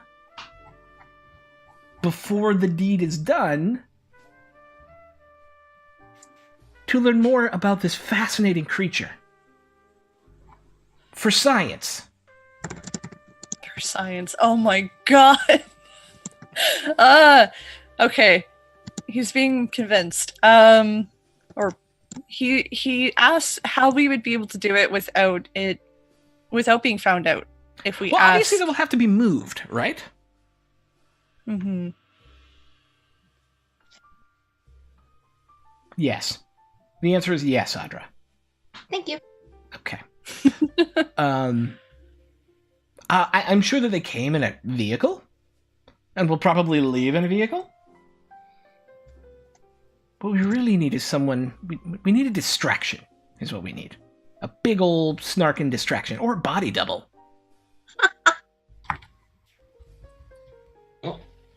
I'm so you guys torn. have So I don't Hollywood want stuffs, right? You work with Calvin. Calvin's all Hollywood producer guy. Here's what I will say. I cannot promise that I can get the coterie to agree with this.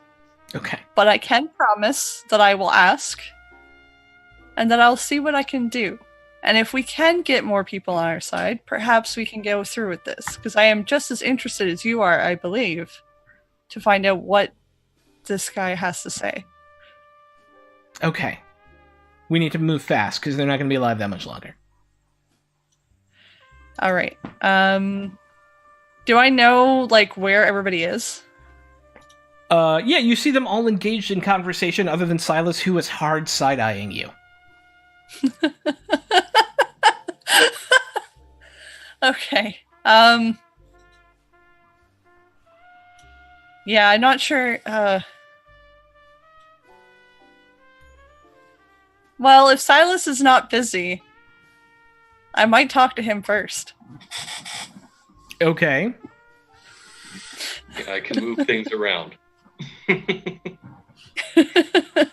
mean, I don't know about the one body, but I suspect that you have experience. Are you experienced?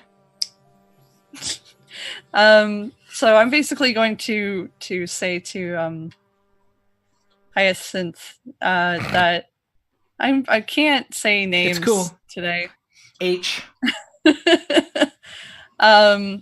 That I'm going to try. I can't make any promises, but if we don't have a distraction, I'm not personally good at distractions.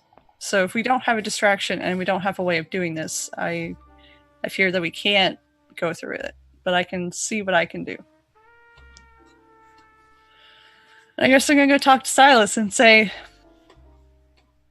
so, I'm trying to make a new friend.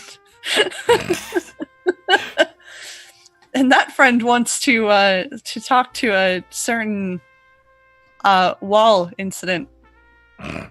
Is that what we're calling them now?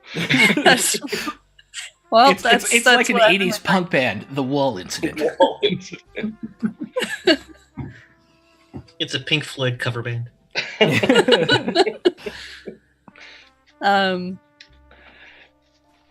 you have any ideas? Other than leave them there and say, no, that's a terrible idea. I know it's a terrible idea, but I'm not sure what else to do. Well, what are you hoping to get out of this? Information. It was pretty hard to get them on that wall.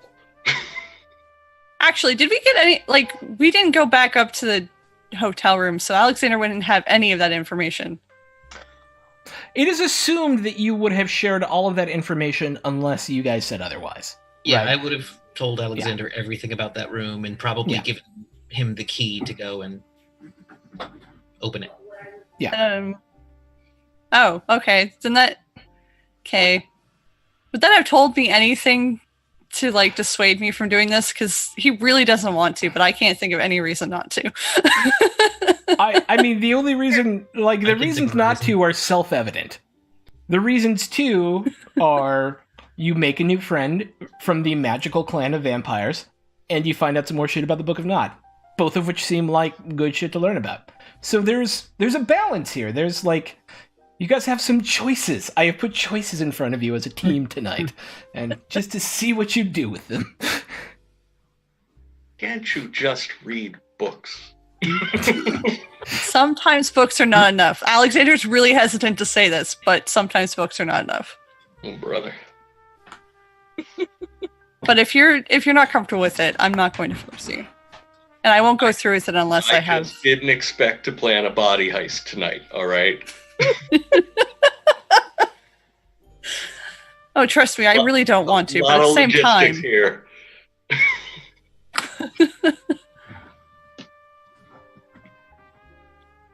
How will you sell it to the rest of them? Oh, I have no idea. As you say, oh, I have no idea, you hear this, "You will shut your dirty anarch mouth!" coming from behind you. Shit.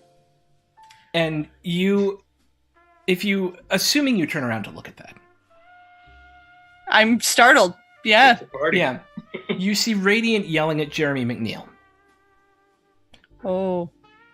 Yeah, Radiant says, "This was your fault, and you know it. Why are you standing here lying to me in my Elysium? You are a security risk, and you deserve to be punished for it. You will kneel." And you see Jeremy, for a moment, look really confused, and then he kneels. It doesn't look like he wants to kneel. There was the voice involved in that. You see Radiant, these bones, she takes her hand and goes like this and pulls bones out of her hand and just hits him in the face. And he goes down. And the thing is, most times when you hit a face and it goes, right, the face comes back from that. His face has permanently cracked over to the side as he falls down. And she goes, "Now that I have punished you, I know you haven't learned your lesson, but I'm sure you feel bad, and the only way to make you feel better is if you hit yourself a little bit. Hit yourself." I'm going to pop my awe. Okay. And then I'm going to go, Radiant, may I have a word? In private? Using a... 1 second. Yeah. I need to check it. And of course, I dropped my cheat sheets on the ground in the meantime. But this is why we have them. Yep. Because I don't think it's gonna work on Radiant right now. I'm just looking for it to add to my persuasion skill. Yeah. Oh, okay. You just want to add your dots to the persuasion? Though they would get to a resistance. So. Yes, indeed. I'm not using it as an... Yeah, I'm using this as a social kind of... Yes, social combat. So my manipulation... Presence, not discipline. Yes. Right, that is the discipline. Duh. Yeah. And I roll it. Hey, 4 successes. Of course, right. Radiant being Radiant. We will have Radiant roll with manipulation intimidation. Okay.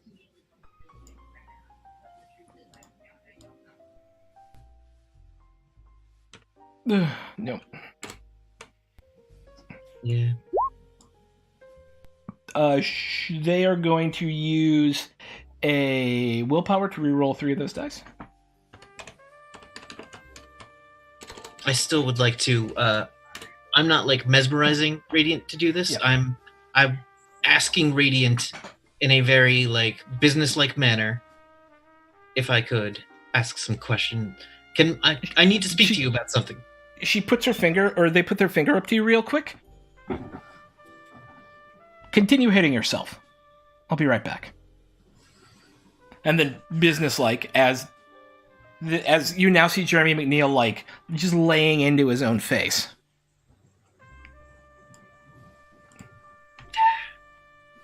I'm gonna take Radiant no side room if they will join me. Yes. Radiant, I don't know. I'm not questioning your choices. However, I would like to talk to you about the two on the wall. I don't know. I'm in the middle of something. Are you? I'm sorry. Are you insane? And she, like, holds up the claws and walks back out. All right. Are you done yet?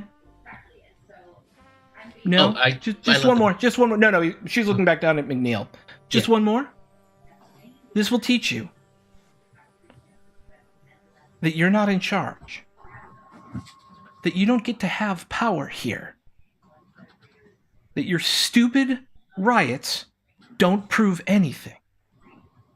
I'm in control, and you have to understand that. Take him out. And he's just laying there as a bloody lump. Those of you who have interacted with Radiant before know that they have been aggressive in the past. But this is beyond anything Radiant's ever done. This is... Radiant's normally huge. Here. Radiant is up here now. This is just the biggest. Yeah, okay, let's continue. And you see her rub her bones back into her hand, or rub their bones back into their hand.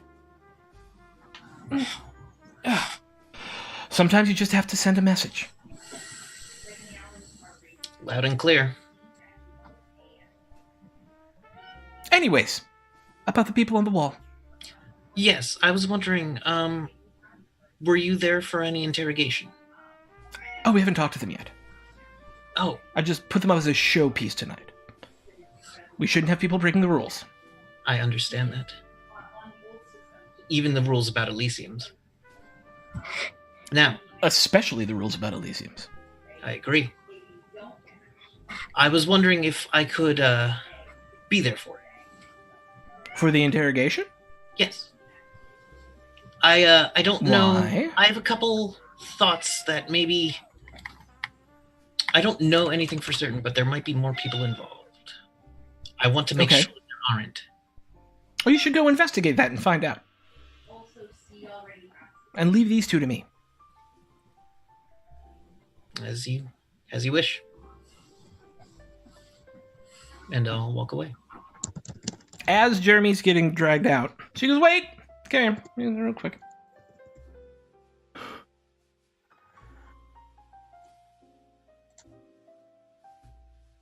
Kisses him on the forehead. Okay, find a dumpster. Put him next to it.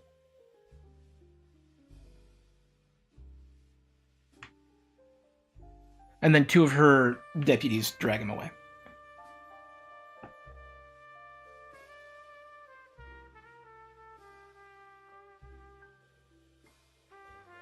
You may or may not be. There we go. Sorry. Silent room. I'm going to go. The Matilda, room is darling. I'm going to break the silence by going, Matilda, darling. It's been a while, and going.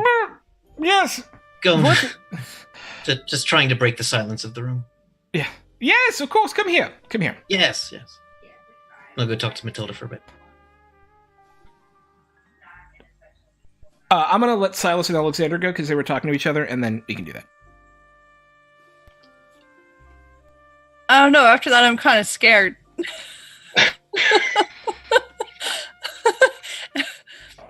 I mean, obviously, we wouldn't just do it right here.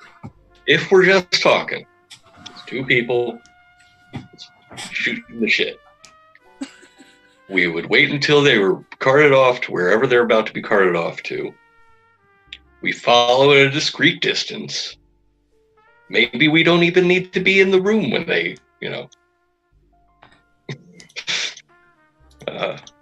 when they start asking questions. Maybe we can find some other way to listen in. Where we don't get that happening to us. Alexander just Maybe we nods. robbed the car on the way.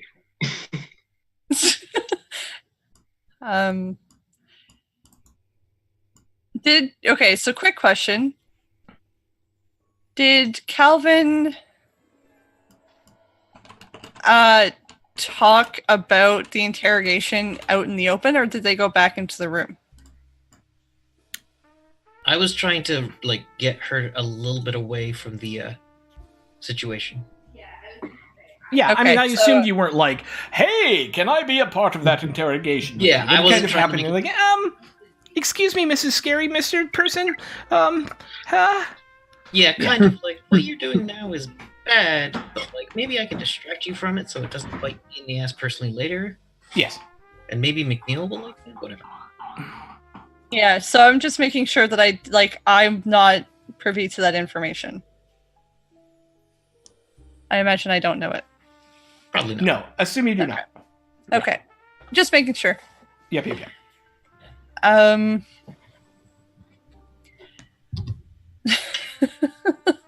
Alexander, I think, is a little too afraid to go through with it without any kind of real guarantee that there's enough support. So might wait around for the coterie to be free, but I don't know. I don't know how I don't think he would proceed along the same the lines anymore, because that is some scary security. Fair. Matilda will talk to Calvin as well and go, just very quietly, he'll take you over to the corner and go, Yes. "We need to do something about Radiant." I was trying to be the cooler, like in a casino, who walks in and stands next to the hot player, but it It did not work. terrified of Radiant. We need to do something about Radiant. I'm open to suggestions. If this is not... This could start a war. We have Sabat breathing down our neck. There is a riot. And then Radiant does this today. This could start a war. Hold on a sec. Let me see if can I check Camarilla law to see if this is a violation of any laws, like what she just did, of hosting an Elysium. Technically, as the ranking member of the Camarilla, as you like, within this Elysia, Radiant has the rights of the prince. So she can do whatever the hell or they can do whatever the hell they want. Yes. Oh boy. So They need not to be around.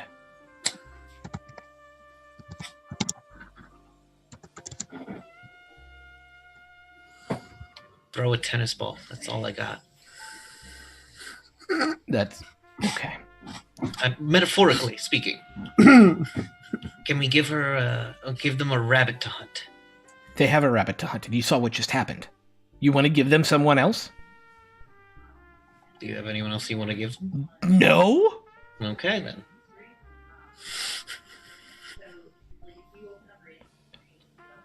I can do nothing about Radiant right now with any of my resources. Unless Radiant wants to go into the pictures. But Radiant needs to go into something. A wood chipper, maybe.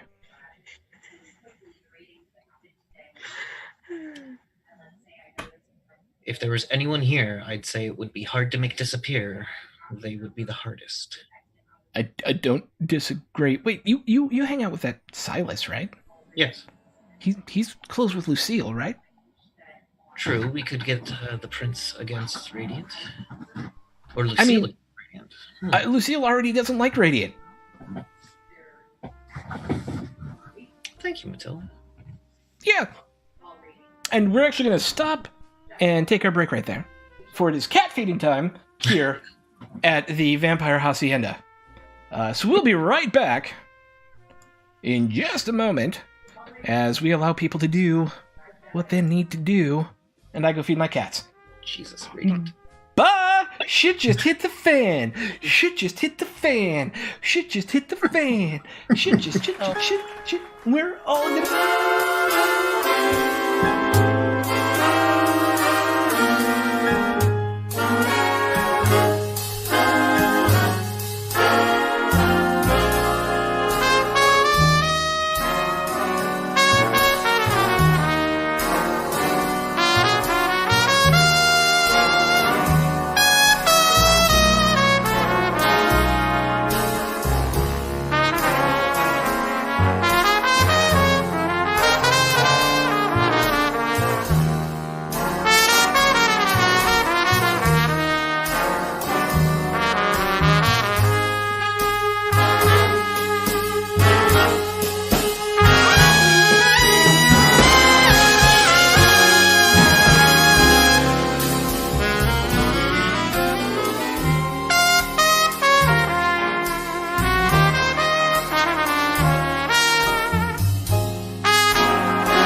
Sergeant First Class Mark Wood.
Water is gotten, people did their thingies, and we're back as some seriously fucked up shit just happened.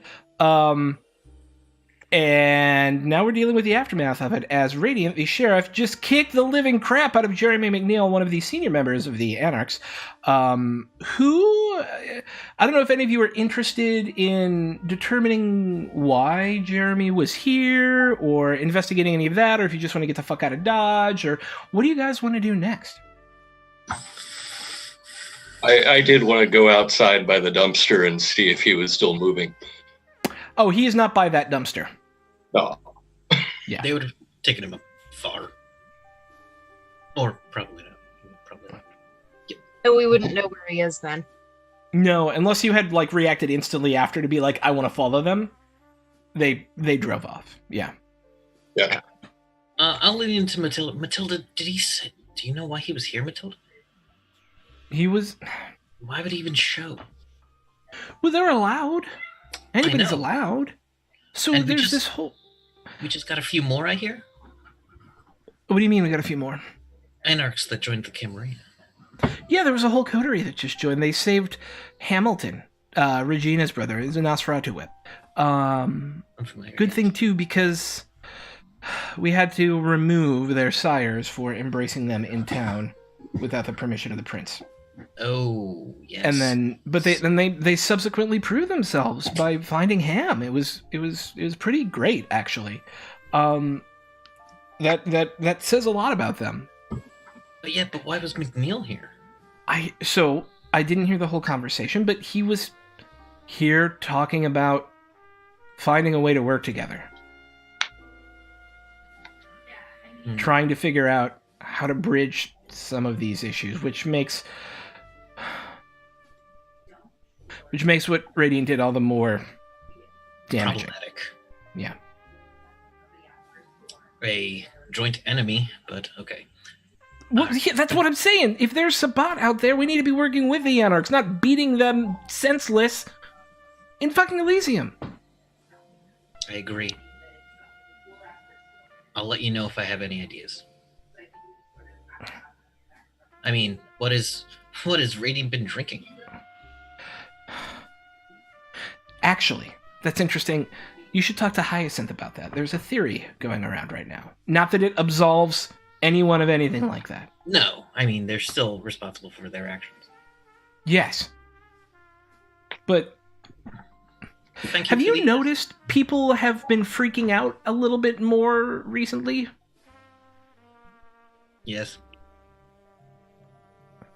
And bigger. Yes, exactly.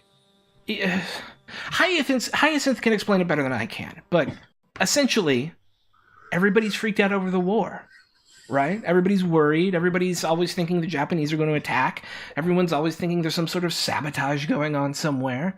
I'm talking about regular people, not us. And so we feed off a bunch of people who are freaking out. What the hell do you expect's going to happen? Somebody's going to pop sooner or later, right? I don't know that even be it enough. I don't know that'd be enough on its own. I don't know, but I can't... You know about some... It is possible, as we are both people who have a rarefied taste. Yes. Some of our folk can only feed off those in an ecstatic state. Whether that be extreme fear, extreme happiness, extreme joy, that is their compunction. My sire was this way, that's how I know about it. Yes. That, if brought up to the proper fever pitch, can transfer. Sometimes people get addicted to. I'm not saying that's what happened to my sire, but I'm kind of saying that's what happened to my sire. I forget what happened to your sire in the end. I'm sure it wasn't pleasant. They're no longer with us. That's what I assumed. Yeah. Thank you for pulling me aside. So I'm just saying, when you, more importantly than anything else, especially with the riot going on, your domain's in lockdown, people are freaking out. Just watch who you're feeding off of. Okay? Okay. I don't know that was this, but that Hyacinth has this whole, like, blood trajectory, emotional transference theory that we were talking about at a salon the other day, and it's fascinating, but I don't really understand the science behind it. What I understand is people get angry, and you feed off angry people, and you become angry, and if they're really, really, really, really angry... There's plenty of angry people around right now, so... Yeah. Damn it. Thank you. But it's your responsibility to feed off who you're supposed to fucking feed off of. I know. Are you okay? I know this is terrifying. Yeah, I mean, they're not going to do anything to me. It's just... It's literally the worst possible time. It's always bad time, but yes, this is the worst. The only thing that would have been worse would have been last year. Oh god, during the no. Yeah, no. Yeah. No.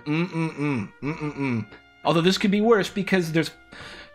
Look, do you have any context with the Anarchs? Not personally, but I obviously know a guy who knows a guy. Somebody should talk to them, right? Like somebody. Because Radiant's certainly fucking not going to. Yeah.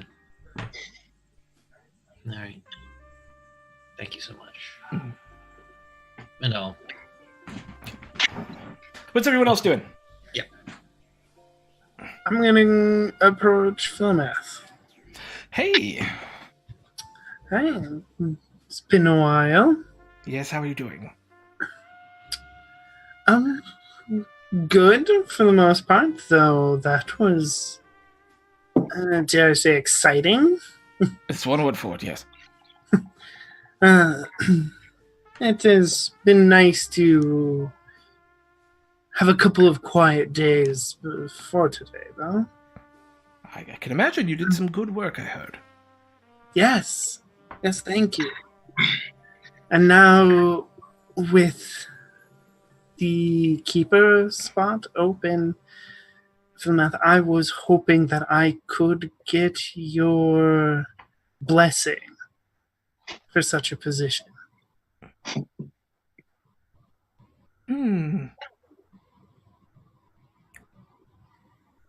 It's fascinating to me. Most of my clan respects my age and my position here, but otherwise doesn't touch me with a 10-foot pole, and yet when you need something, you just come right out and say it. You don't even offer anything in return. You just, can I have something? May I ask why you think that I would say yes immediately to that? Of course not. But I wanted to broach the subject.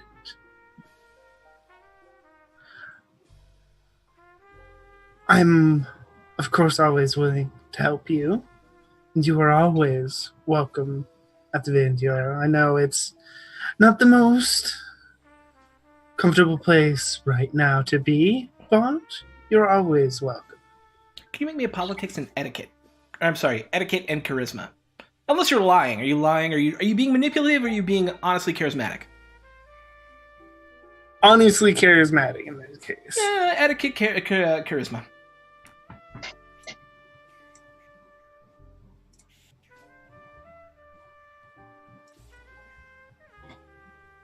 Does my stunning work for this? Yes. Add your 2 dice. Oh! It's a critical hit. It's a critical hit! Say your last line again there.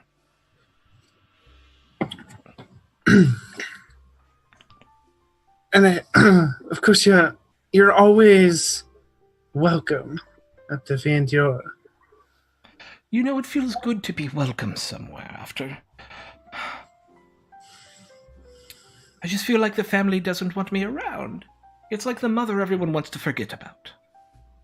And it's so nice that you've offered me your home as a place to come. I will certainly take you up on.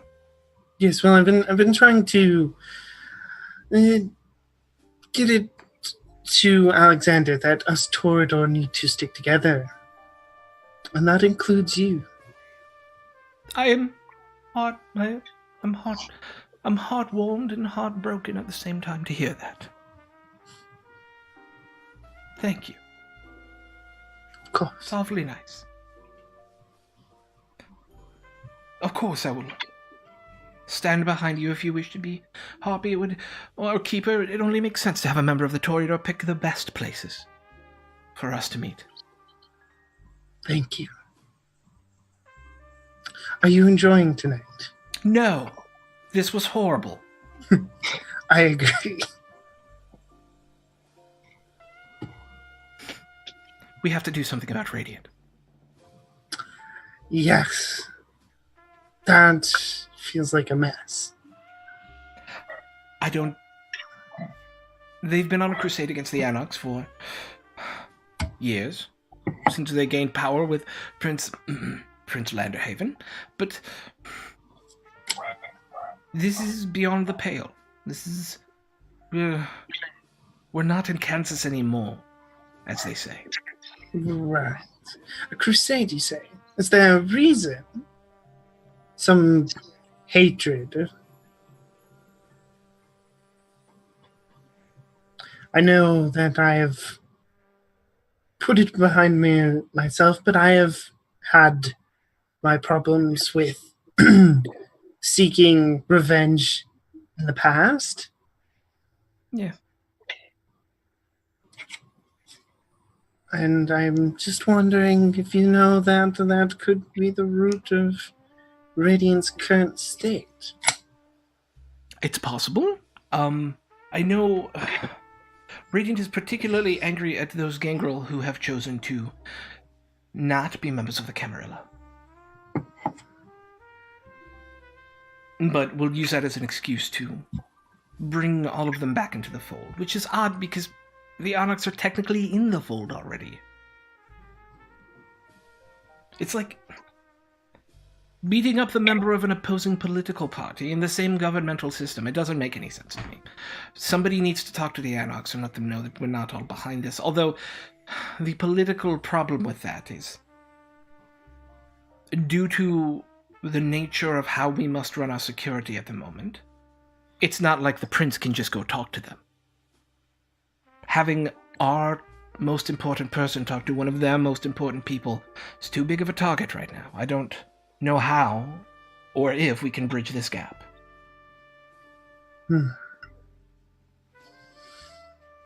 Yes. We perhaps need a liaison of some sort. Yes, perhaps.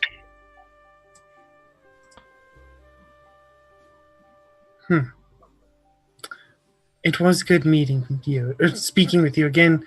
I do hope you stop by soon. I will, definitely. It will be a pleasure. And, break off and mingle. What else happens during the Elysia, guys? You have a number of threads at this point. Not all of them here, some of them here.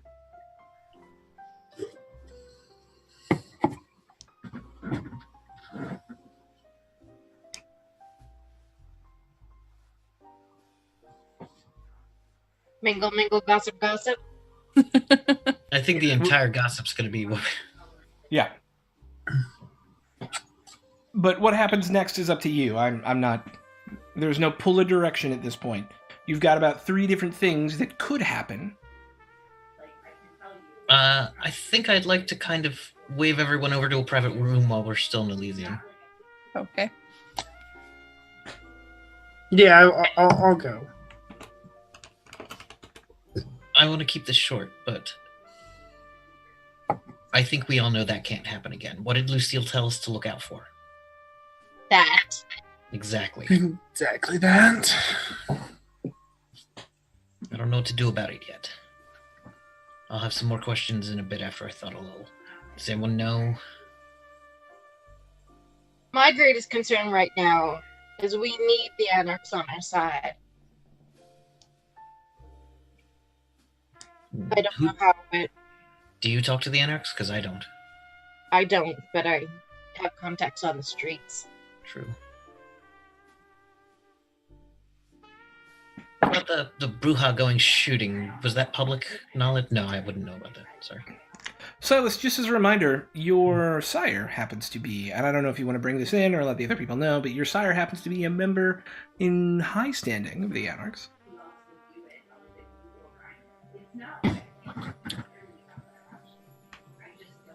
All right. Well, have back at it. Do what you can to keep everyone sane. Also, be careful who you feed on. Apparently, there's some theories about the blood going around. I might need to talk to Hyacinth. Interesting. Oh, come on. While I have everybody here, I'm going to... I'm just basically not going to emphasize my want to do this in terms of, like, being high, because it's not anymore. It's kind of down here. We're just talking. We're just talking. We're just talking. Just playing out some ideas. I was talking to... I'm going to butcher... Hyacinth? Close enough. Hyacinth. I can't say synthesizer without it sounding really weird in my mouth, so I feel you. There are just some words. Hyacinth. I was talking with Hyacinth, and we agreed that it's a shame that we didn't get to talk to the wall incident about... The what? Yes, the Alan. what? Sorry. We were calling it the wall incident. Alan. Okay. The wall incident has a name. Yeah. It escaped my mind for a second, but now, Slightly underwhelming name, but there it is. for a serial killer, yeah. Comes Alan. No, not anymore, because now he's the wall incident. The wall incident. Look, hanging off the wall. The wall incident hanging off the wall.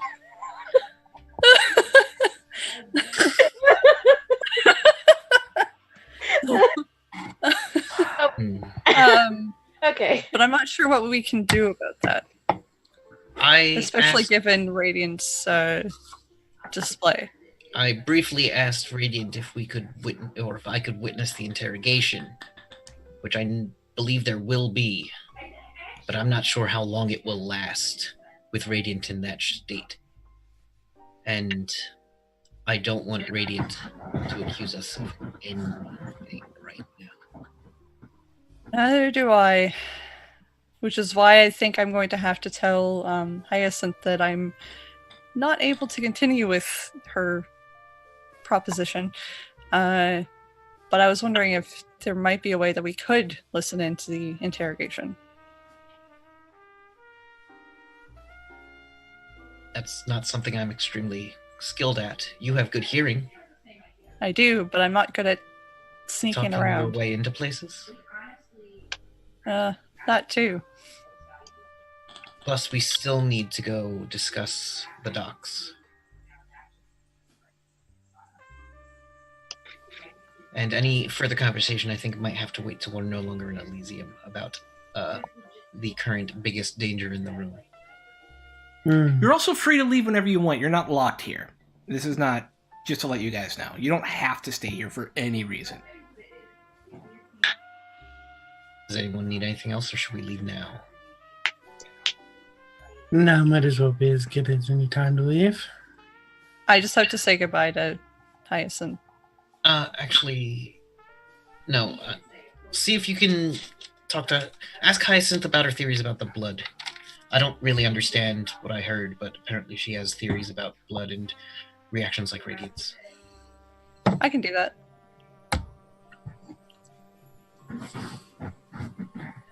Silas, you've been awfully quiet. Yeah. Okay. I think the blood thing is nonsense. I think get out of here quickly. I think stealing that body is a terrible idea, but I'm down for terrible. What? What? Stealing what? No, that is not happening. We're just talking. I am Talking about something else. Yes, because I am trying to go for Keeper of Elysium, and we will not be doing something to sabotage that. I'm trying to not get someone's femur shoved through my heart. Or wait, what's the bone in here? I don't know. Tibia? Ulna? I don't know. Radius? It's one of the good ones. Whatever the hell Radius pulled out of their hand is not I'd also going like to get a pierce message the about sternum. tonight to Lucille as soon as possible. It can be done as soon as you like. You have a phone number. All you have to do is make a phone call, and the message will be sent. Then let us do that. Are you reading anything out? Or Scrap are you on a brick or something? Yeah. How do you want to spin it? Do you want to spin it, or are you just the facts? I will simply lay out what happened. Okay. I don't think I need to spin it anyway. No. Yeah. No. Absolutely. Here's what we saw. Here's what his face did. Calvin was heroic. But up until then, it was a really nice party. Okay. So it sounds like we have one last piece of business here at the Elysium tonight with Alexander and Hyacinth. Yeah. While Alexander does that, I'm just gonna go give a very warm goodbye to Sable. Okay. She enjoys it. Okay. Yeah, so Alexander is going to initiate with an apology. Yeah. That none of his, given the display that happened, none of the coterie are free or willing to assist us. But That we makes all, sense. yeah, Yeah. we all have interest in the interrogation that might happen. We're so never going to if, know. No, but if I come across any information, I promise I will tell you. Well, thank you. That's awfully nice. But we did have Bummer. some questions. Yes. I heard that there was a theory going around about something to do with the blood and the most recent heightened responses. Yes, that's my theory. Indeed. So you know like how when you feed, you feel something of what the person you were feeding on feels? Yeah. So it's wartime. People are very, very afraid. The more afraid you make someone, the more fear or rage or anger gets passed on to us, right? That's vampiric phlebotomy 101 is the more. And so, what happens when a whole society starts feeding off a terrified population? That's the basis of my hypothesis. I see. You've got I think you're onto something. I think you're so onto too. something. And do you know about dyscrasias? It's a technical A term little we bit. use. Yeah. So it's like an emotional clot, right? Somebody gets so hyped up or angry or happy or lusty or fearful, and when you feed off them, it's almost like a magical experience in some way. Sometimes awful magic, but it's like having that entire mindset transferred over to you. So do you think that... No, continue. No. And I was just going to say, that's one of the ways we're taught to learn disciplines. Interesting. Mm-hmm. It's not the only way, but it can be a very effective one. Okay, so I'm doing mental connections here. Do Yeah. I know... So I'm also aware that the bone thing was not a gangrel. That is not a gangrel thing. Yeah. It is. Okay, I am making connections. It's not a thing you've ever seen before. No. Yeah.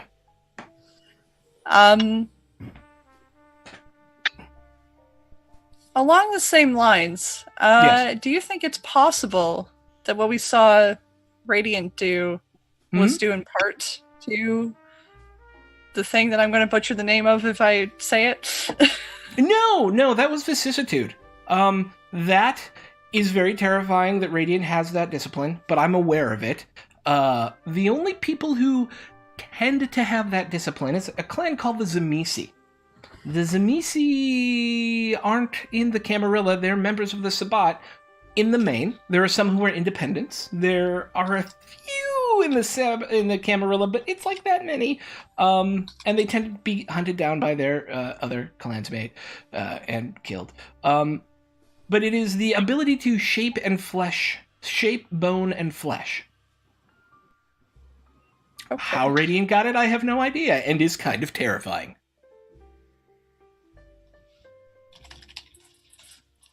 I agree, and I'm just wondering if perhaps it might have had something similar to do with it, but I'm not... This is just a hypothesis. But thank you. Is there any information... Is there anywhere do you think that I could be pointed to for more information about your theory? Like, could I assist in looking into it? I would love your assistance in looking into it. It's basically field observations, right? Like, work with your coterie to see what happens when you feed off different types of people. If you want to heighten some emotion before feeding off someone, see what happens when that happens, right? It's about field study and analytical research into the thing. But my concern is it's too late. That we're looking at a phenomenon that has already done damage. No, I agree. It might be too late. But if I do come across anything, I will let you know. Okay. I'll definitely keep my notes about what my coterie is doing, and try to keep them away from anybody who might be feeling too extreme of emotions such as fear and anger. Midgardia, thank you for the raid. We love you. Woo.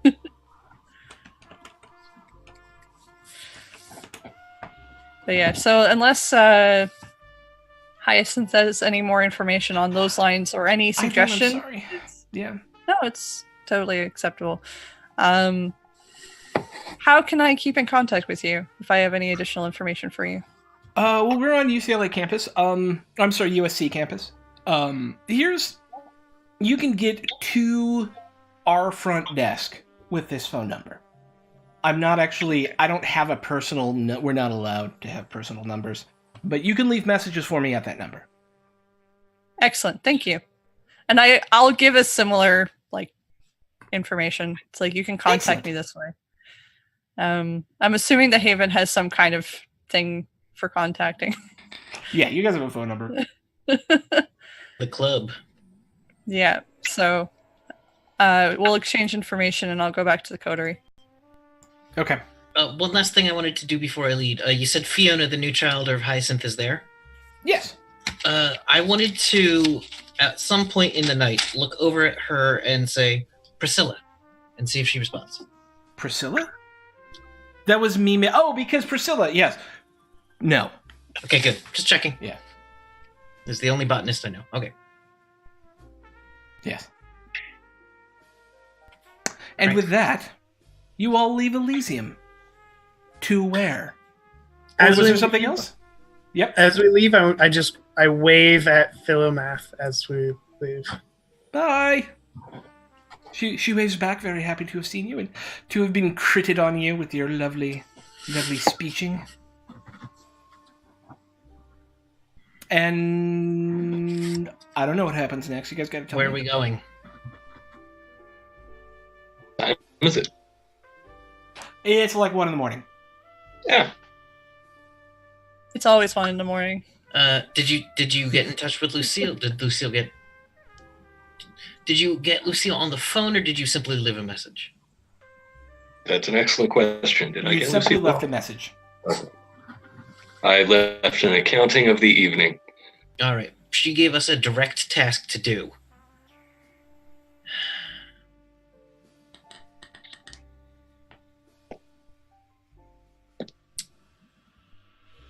No one here benefits if we don't all accomplish goals. We were given a task. Let's pursue it. Agreed. Agreed. Okie dokie. All right. Do you want to head to the docks or Chinatown? I assume they're right next to each other. No, Chinatown is directly south of downtown, and the docks are down in Long Beach. Oh, so we'd have to go Yeah. through downtown to get to Chinatown. You would go through. Well, you'd have. It would be easier right now to go around downtown to go to Chinatown. Yeah, I was going to say that. Yeah. Can But we either have way, the you'll map? essentially have to. Yes, you may have the map. Either way, you'll essentially have to pass Chinatown in order to get to Long Beach. And here is the map. And you all are essentially right there. Oh boy. And Chinatown is essentially right here. And then Long Beach is down there where it says Long Beach. So we're not that far from Chinatown normally, right? No, it is just south of your front door. Gotcha. Yay. I take it there's a reason that, I would not go to Chinatown. There's no reason for me to. Normally. However,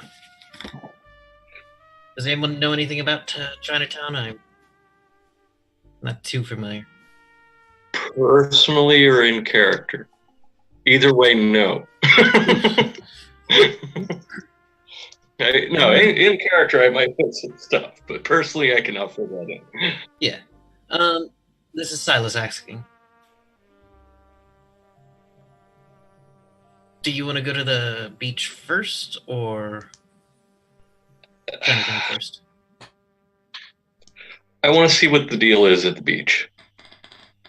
I agree. All right. We go I down to think the if beach. we don't know what we're looking at, we don't know what we can ask when we get to Chinatown. Yeah, hopefully it'll be a short stop in Chinatown, and it's very close to our haven, so we can get there quickly if the night ends. Yes. All right. So you all make your way taking a circuitous route that takes you not through downtown, down into Long Beach, and hook up with one of Special Agent Von Lindy's vampire team, who's actually Lola Green. Lola Green is a Malkavian, who will ride with you when you're in town. When you stop off at Von Lindy's, it's very much like a Sam Spade office. It's got like the empty inside with just like the desk and some files, and there's a couple other offices adjoining it, and it's got the Venetian blinds with like the light coming through at the angle, and it's very Sam Spade. I'm just going to pitch this. We could hang out here for the rest of the evening. And Lola knew you guys were probably coming tonight, and hey, I'm supposed to take you around to look at stuff. Okay. Discreetly. Yes, very discreetly. We're gonna go down to the docks. That's where it went down. So that's where we'll go. Just be casual. The boss likes casual. We got it. We were told. No problem. We're not looking to start. Yeah, we can do that. So you get down there, and there is 2 cops. It's on kind of a pier. It's at the base of it. There's a couple of large warehouses there, and it's been yellow taped off by cops. But there's only 2 cops on duty right now, and between the 2 warehouses, it's just kind of the 2 of them talking to each other out front. One of them smoking a cigarette. Lola comes skipping up and goes, "Hey, boys!" And they go, "Oh, hey, Lola, how you doing? I've got the investigating team here to just take a look at some stuff, okay?" And they're like, "Yeah, I mean, they took most of the bodies away already, right? It's just like blood and the boxes that were here." And she's like, "Yeah, I don't know. I was told they were coming, and so here they are. All right, let's let them in." So you've essentially got these 2 warehouses, each which are kind of have the large double doors that are open at the front. They're like the sloped roof, like old school sort of like industrial warehouse. The first thing that, even without making investigation checks, is there's some significant bloodstains on the ground. Like, significant. Anything beyond that will require an investigation check. It'll be investigation plus wits. Can I have my heightened senses on? You, of course, may. And that will give you 2 extra dice on your investigation plus wits. Excellent.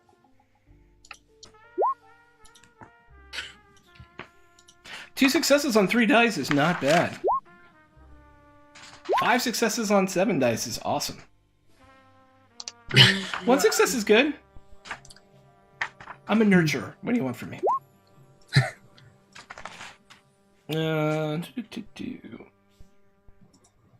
Oh, yeah. I'm sorry, you were supposed to add your Auspex dice to that, not just a flat 2. I don't know what your total Auspex is, but... Oh. My total Auspex is 3. Okay, so you would have gotten an extra die, but you're already at 5 successes, which is well beyond the threshold for what you need. Okay. So, Kelvin, Audra, Silas, and Celine, the best you get out of this place is there was obviously a fight here. Some people had guns. Some people were busy tearing people apart. This is a significant amount of blood that is still left on the ground around here. The only other major thing that is worth note, Alexander, is among the shipping containers is Ming exports.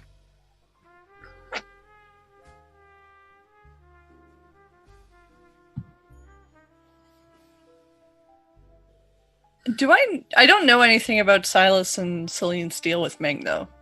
Nope.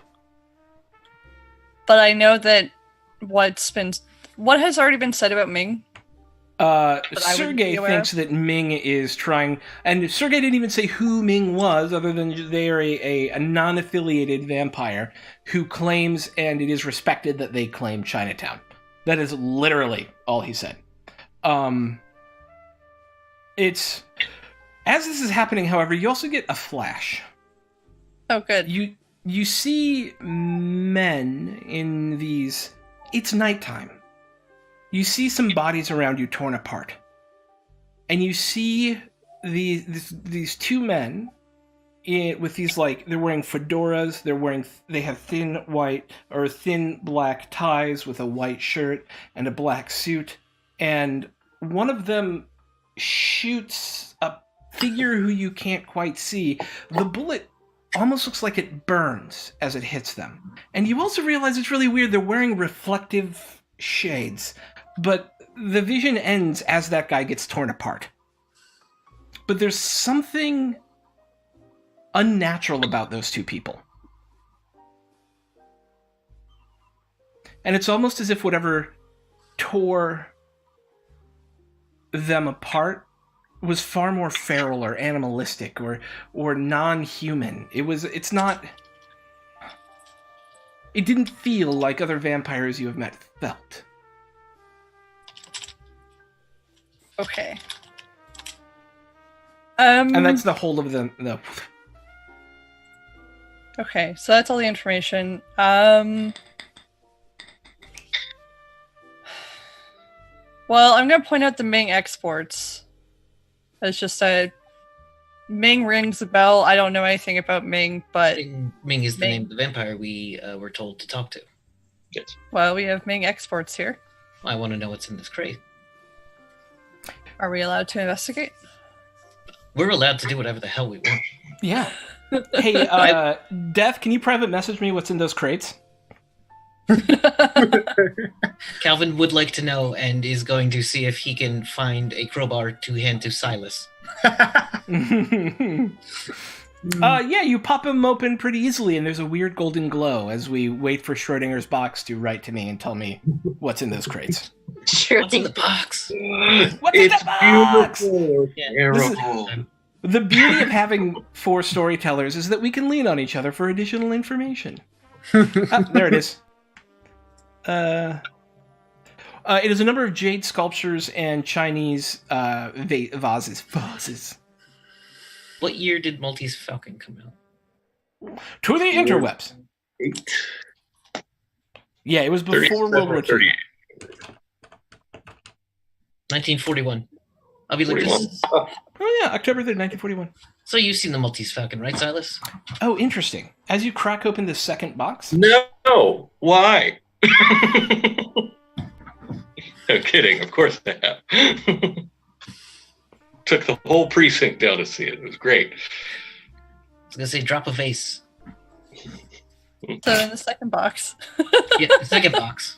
Oh, yeah. Interestingly, in the second box, it's different. It's a bunch of rare animal parts wrapped together, like ibex horns and bones that don't seem recognizable to you, and strange liquids.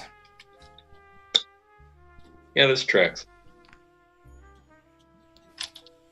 All right, put it But back. is there anything in the stuff in the box?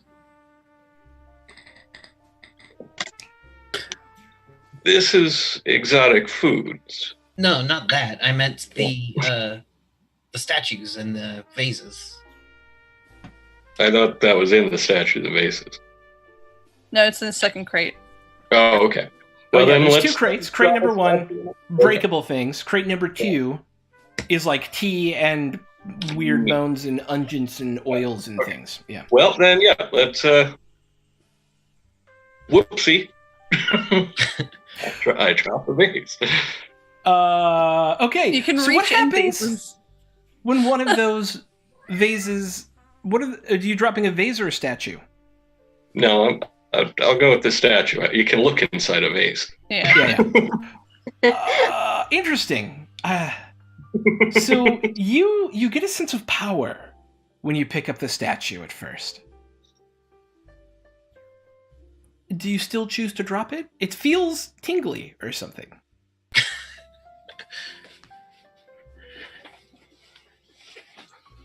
Get down. I don't feel I like that. So I'm going to put that back and pick up a different one. Okay. Is something wrong, Calvin? Or Silas? Yeah, you want to try picking one of these things up? I'm just testing something here. I'll humor you. I'll pick one up. Audra's curious to pick one up too. What? Yeah.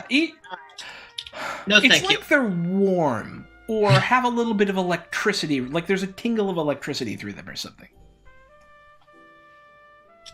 I'll pick one up. Yeah. Same. Yeah. It's a picking up party, Calvin. I believe you. 1, 2, 3, 4, 5, 6, 7, 8. Uh-oh. / roll 1d10. 5. Alexander. Oh god. Uh-oh. Please make a willpower test for me. Oh, no. Oh shit. Okay, so I just roll the willpower button. Yeah, you just click the willpower button and it should roll it. Ha. Nothing. You're good. Yeah, you're I'm great. good. Yeah, you Nothing's feel good. fine. Nothing feels weird. No. No. Just a little tingle. These tingle a little bit. What could that Yeah, mean? gonna put it down anyway, Okay. but All right, is someone dropping one? I will put mine down after the weird. Does anyone Warmish. know Little anything bit about tingly statues? Yes, do I know anything about weird statues? Actually, anybody who has dots that I called can make an call plus intelligence check. sure.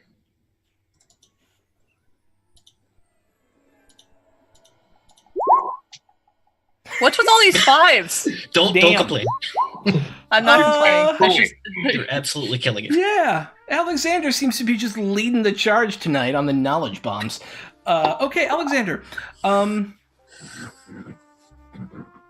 You don't know much about magic generally, No. or about the spirits or oblivion, but you've heard of these places before. And if a vessel from Oblivion is a place where ghosts live.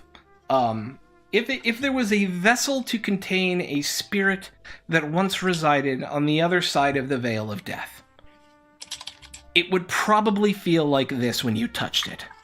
Oh. We're not gonna break these. Okay, back in the box, everybody. Back in the box. No.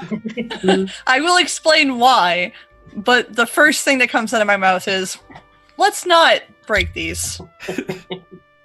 Okay. And then I will explain that perhaps, and I'm not 100% sure about this, there may be spirits trapped in these. Ooh, interesting. What? Really? I'm 90% sure. Like ghosts? Like, beyond the Veil of Death, spirits. Might go so far as to say these are ghosts.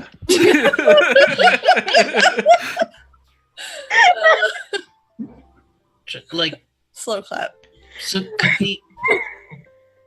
could there be ghosts possessing Radiant?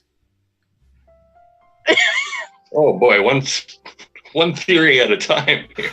I don't know if we're dealing with anxiety blood, but okay, let's go ghosts. There.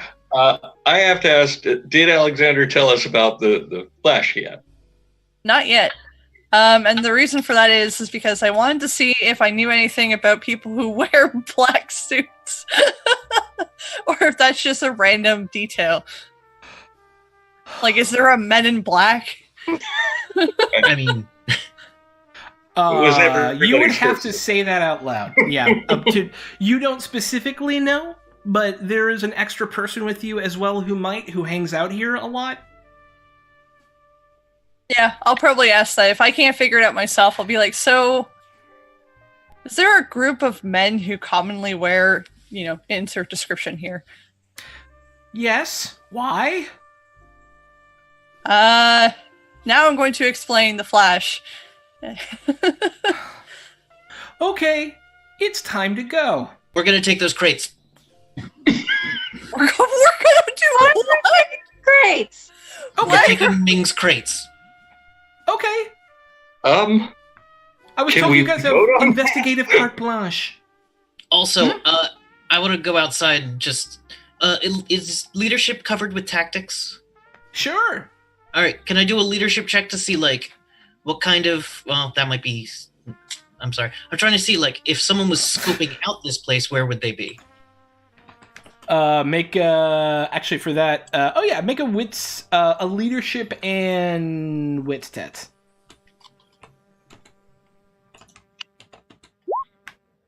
Messy critical. Okay, so I don't know how I would messy critical.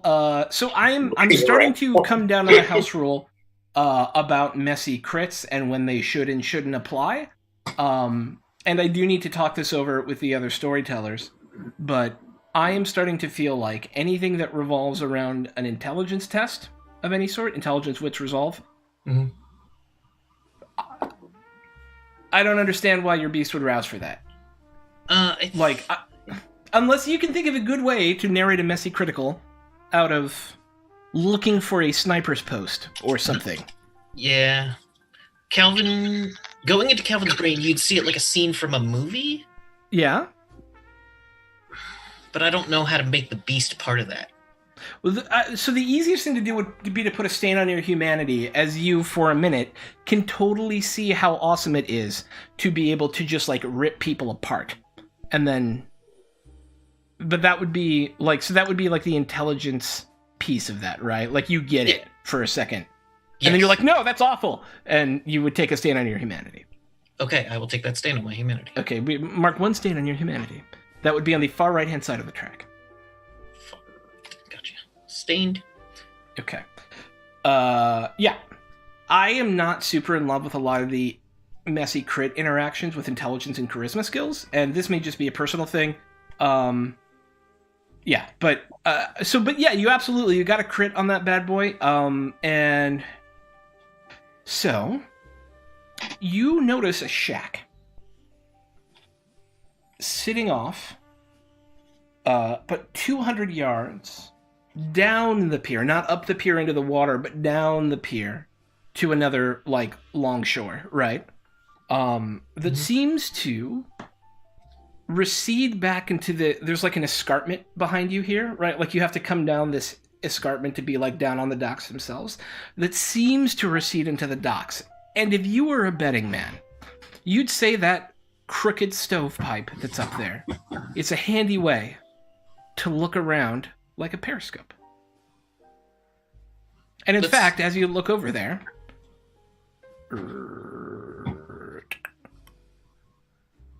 Silas?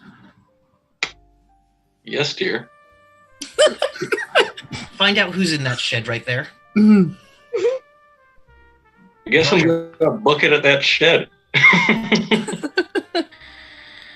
You're going over to that shed. Sure, yes. By yourself. Well, I need... Do you want to take a friend with you? I'd love it if you would, yes. Swords out. Wait, maybe not. Okay, so I'm gonna give player option here. We have another game starting at midnight because it's Wednesday. We can continue going for another half an hour, or we can stop here. This feels like such a good cliffhanger. Yeah, I feel like stopping here. Also, I have to get up early in the morning. So. Okay. So, as Audra and Silas approach the strange shack further down the pier, Alexander, Calvin, and Celine staring over what appears to be a box full of spirits in jail. That. And we're going to end. That is where we're going to end our game for tonight. What the fuck? Okay, I absolutely think you guys should steal the crates. That's just me talking. Oh no, we're doing that. We're doing that. Okay. Like, okay. If for no other reason to bargain them to Ming, they're going in the trunk. Okay. All right. So let's go around and do reactions from the team, and I'll do my reactions last because what the fuck? And we'll go in backwards order this evening, starting with Leona. Hi, I want more.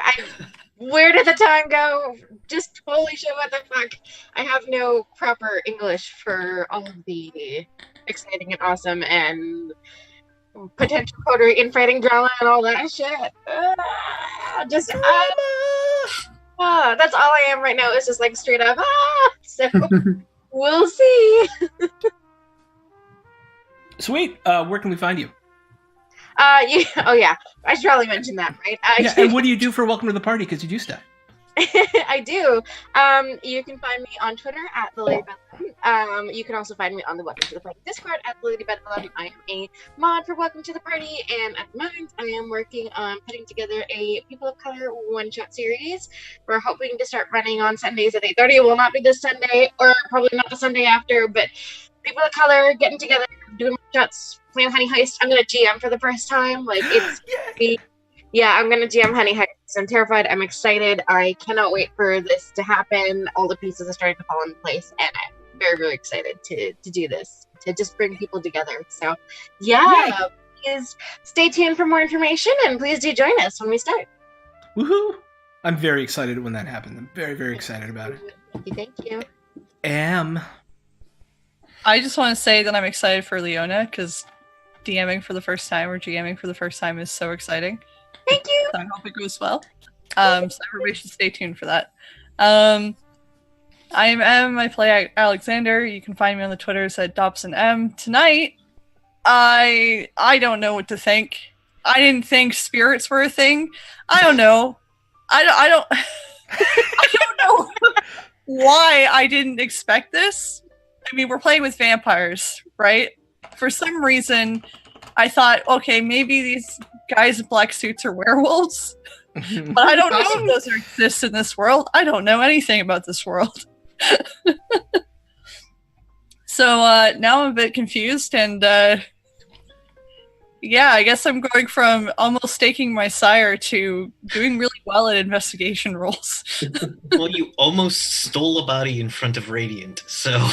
I was rooting for you. I almost fully considered it.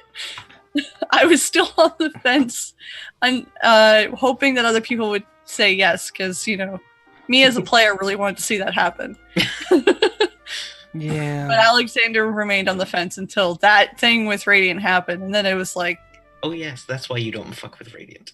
Yeah. It's like, not gonna do that. I now don't know if I'm ever going to try anything when Radiant's involved. I think that's kind of out of the question now. But yeah, that's... somebody's got to kill it. I will keep my opinions to myself. Okay. I'm done. Yes. Radiant is the terrible swift sword. Kevin. Hi, I'm Bisonic Kevin. I'm on Twitter. You can find me there in the Discords. I recently, just about 5 minutes ago, retweeted something about the Stink Razor, a charity event happening for one of the friends of Welcome to the Party and Thread Raiders, Stigrat, for helping pay for a very expensive surgery.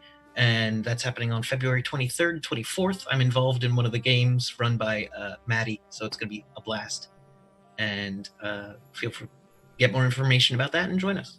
Yeah, we'll be doing it here from noon to midnight on February 24th, and then it's on Thread Raiders on February 23rd. I don't know what the times are for that. Starting at midnight, Friday. Okay. Cool. Nerdy. Hi. Yes.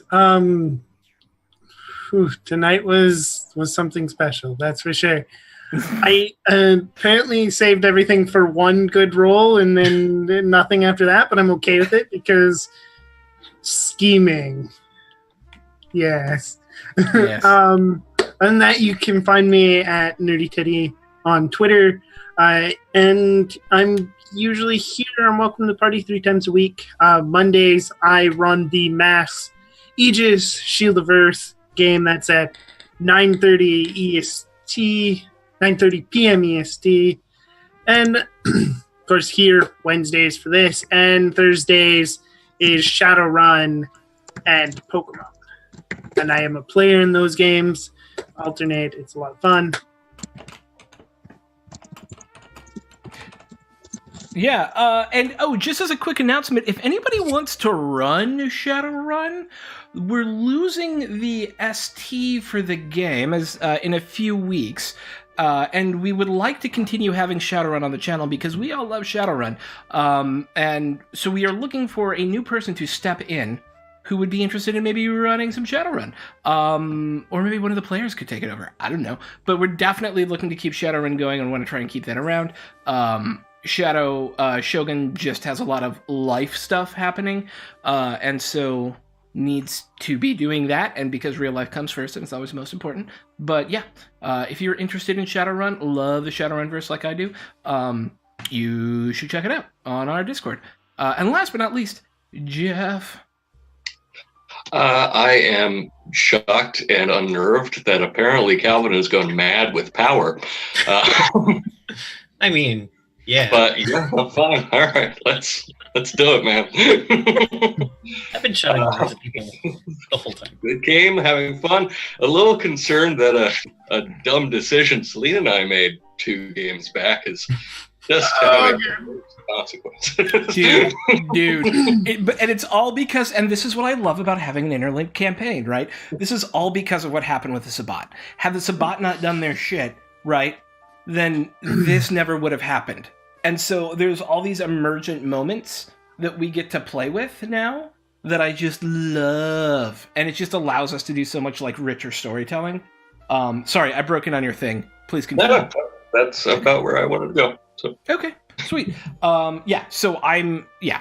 This is great success. Hey, I am Sean, also known as Throck. I'm your storyteller here. I am the head storyteller for Crusade of Thorns, along with the amazing, actually in chat tonight, Zed was here for a little while, and of course, Mr. Soulbon, Soul Bear RPG, who we're probably going to raid. Soul, tell me if you guys are still going to be streaming here in like 5 minutes when I finish. If not, I'll find somebody else to raid, but if it is going to go to you. I'm co-founder here at Welcome to the Party.